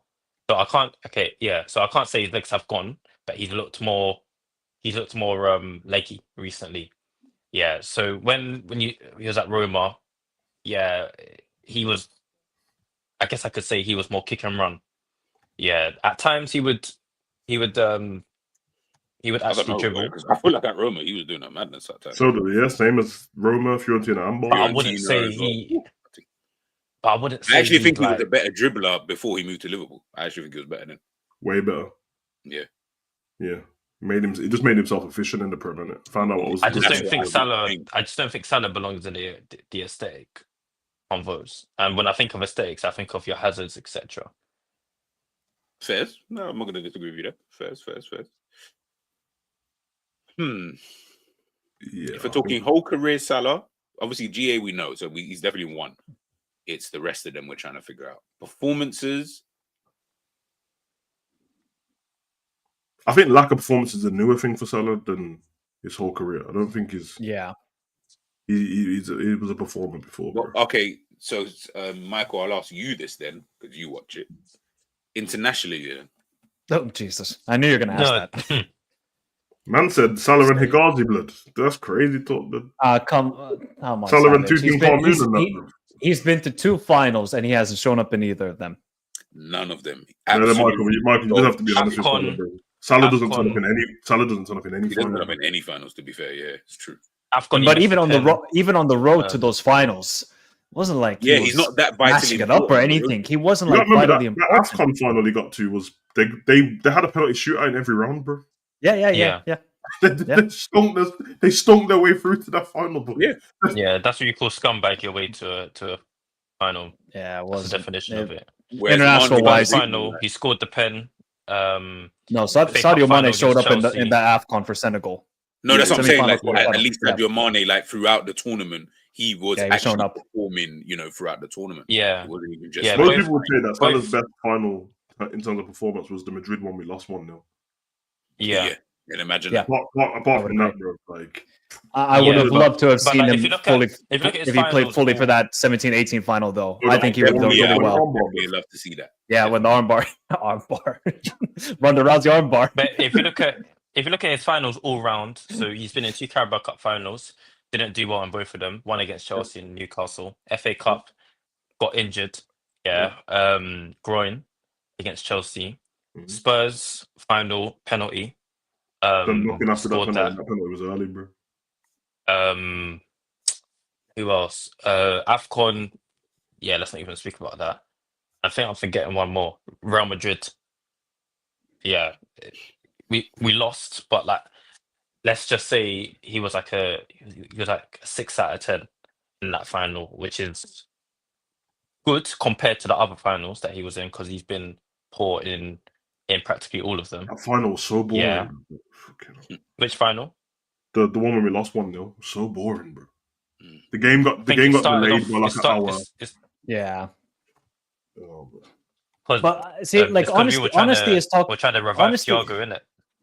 Yeah, we were trying to.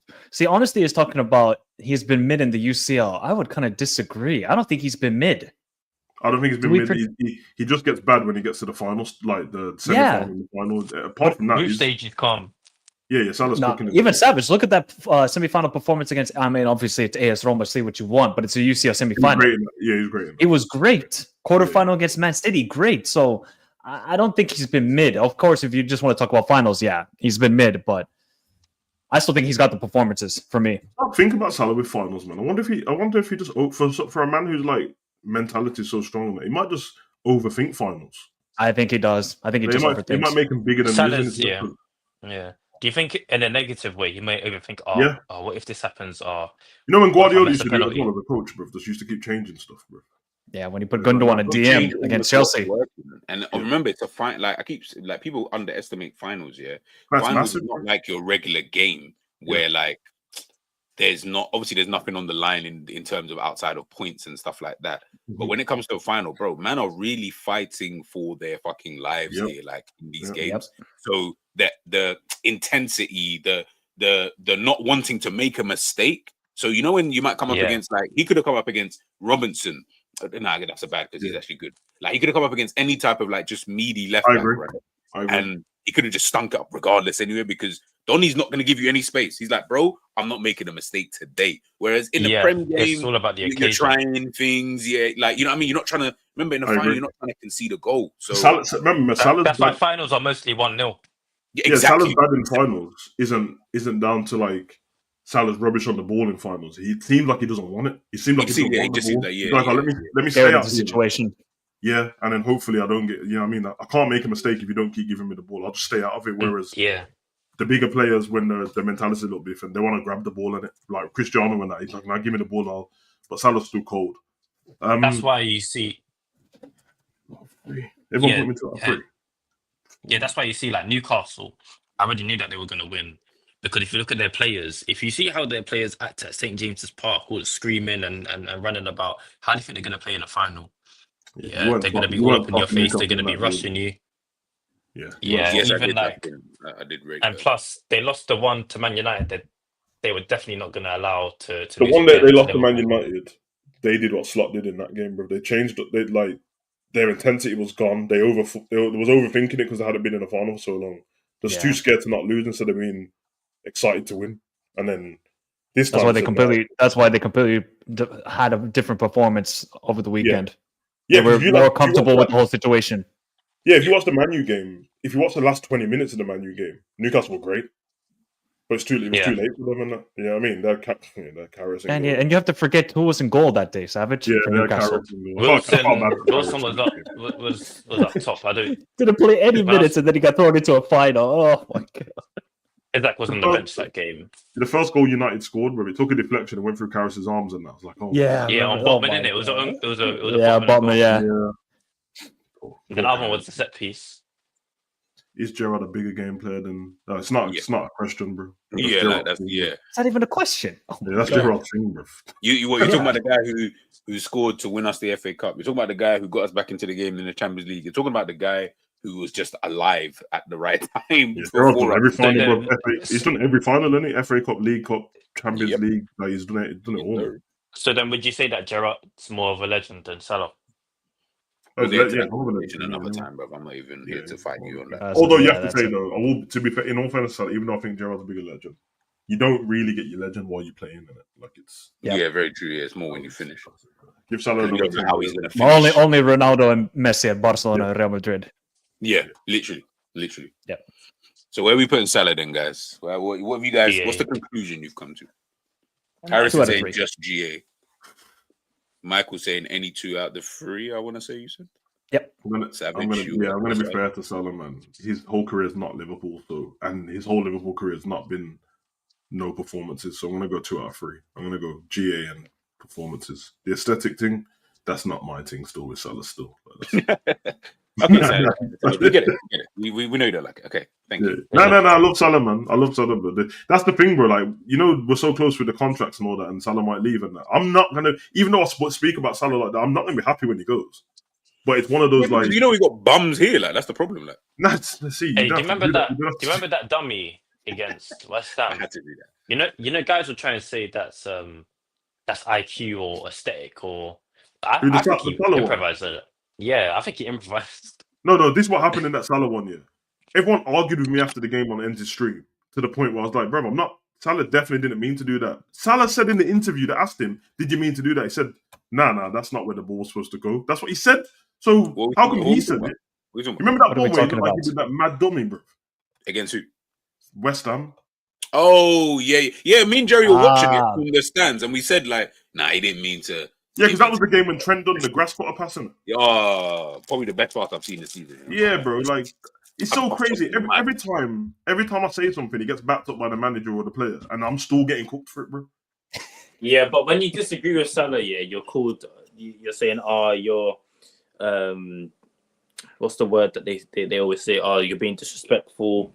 I've heard guys even say, oh, you're just Islamophobic or something. That was not gay. Islamophobic. Oh, I thought you said homophobic.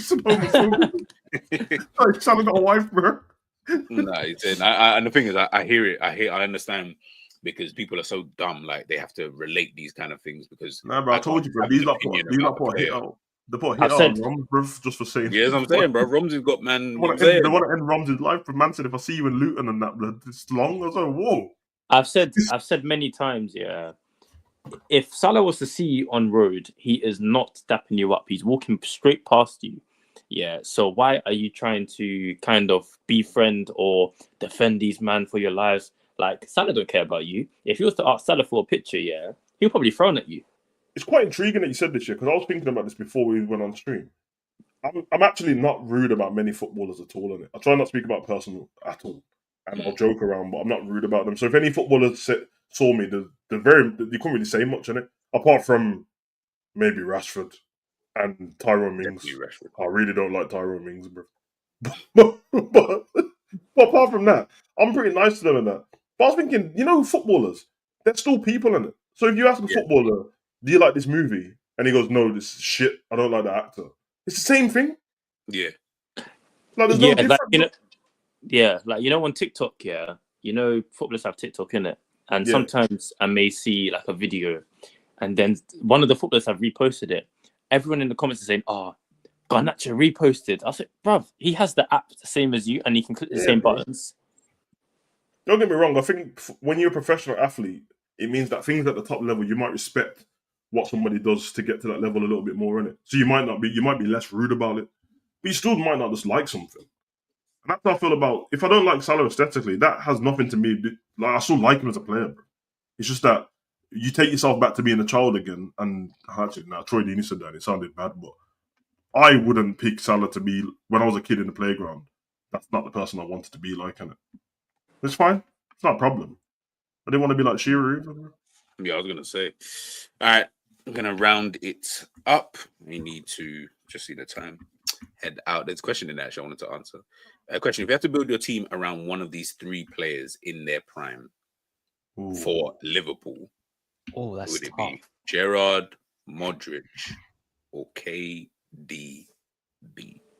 You'd have to give me like a time, because if it's this football now, 2025 is different. Let's make it fair.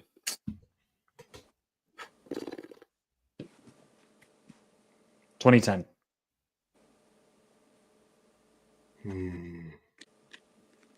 Nah, because it was kind of. Who do we have in 2010? Yeah, with our team. Gotcha. 2010 was Benitez last season. Yeah. I'm you know what? I think I'm building the team around KDB. That's what I was about to say. I'll build around KDB. I can't lie.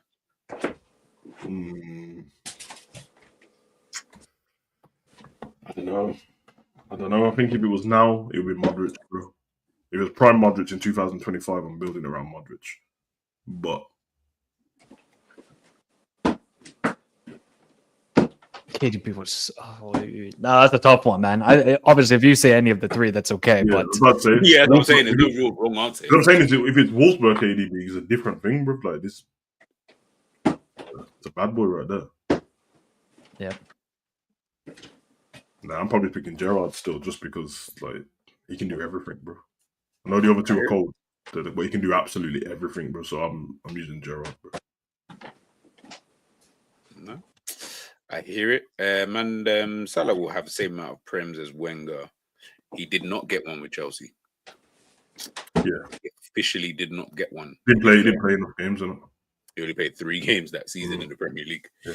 So he unfortunately did not get one. Last question before we head on out. Where would a player like Muller be on the list? Good question. Performance, and that's it. I love Muller, man. I love Muller. Yeah, one of the worst players in the eye. The dude is a 2 out of 10 if you're talking in terms of like footballing rating. But dude, that guy performed all the time, no matter what. Yeah, I agree. I told you, man. I had a conversation with Thomas Muller's sister randomly one day. Blood. Didn't even know he had a sister. Is she older or younger than him? I couldn't tell. I didn't ask. No. I mean, Muller looks old. Muller's looked old since he was 23, bro. So it's not. I know. Yeah. That's true. Now, I was at like this Horse of the Year show, and she was sitting next to me. And then when she went on to do her thingy, she sat back down. I was like, "Yo, do like Muller like the football?" And that she's like, "Oh yeah, like Thomas." And then I was like, "Yeah, Cole." It's my brother. Yeah, of course. Of course, it's your brother. That's yeah. But then she showed me like the pictures of them on the phone, and I was like, okay, it's her brother still. Is she all I actually cared about? No, she wasn't. No. Then I couldn't care less about your conversation. No, we'll talk about guys. Make sure you subscribe to Hugo Online. Make sure you subscribe to Michael Talks, and don't know why I put it here, but Jerry's is there as well, even though he does not make content anymore. Just subscribe for the sake of subscribing. Now, big up to everybody's obviously been here. I know ENDZ had to keep it moving. Big up to Jerry, big up to Harris, big up to Savage, big up to Mike's.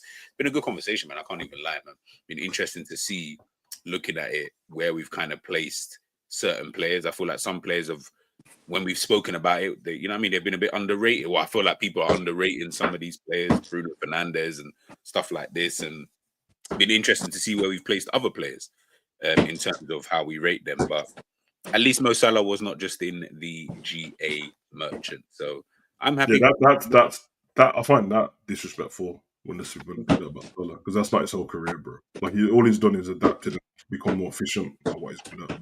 But it's not his whole career. And there you go, man. But yeah, man. Don't know when I'll be back. So just keep your notification bells on. Mike, have you got anything in the cut? Nah, man. Just international football this week. So that's gonna be my content for this week and next week. A lot of games to watch. Cannot wait for international football. While everybody else will dismiss it, this is the prime football, bro. You want to see individual quality? I love international football. I just don't like England. I'm gonna watch it. I don't watch England. I'm gonna watch it because my country in it. I just don't like it, bro. But I'm interested to watch your country. Okay. I cannot wait to watch Brazil versus Colombia. Woo! That's gonna be fireworks.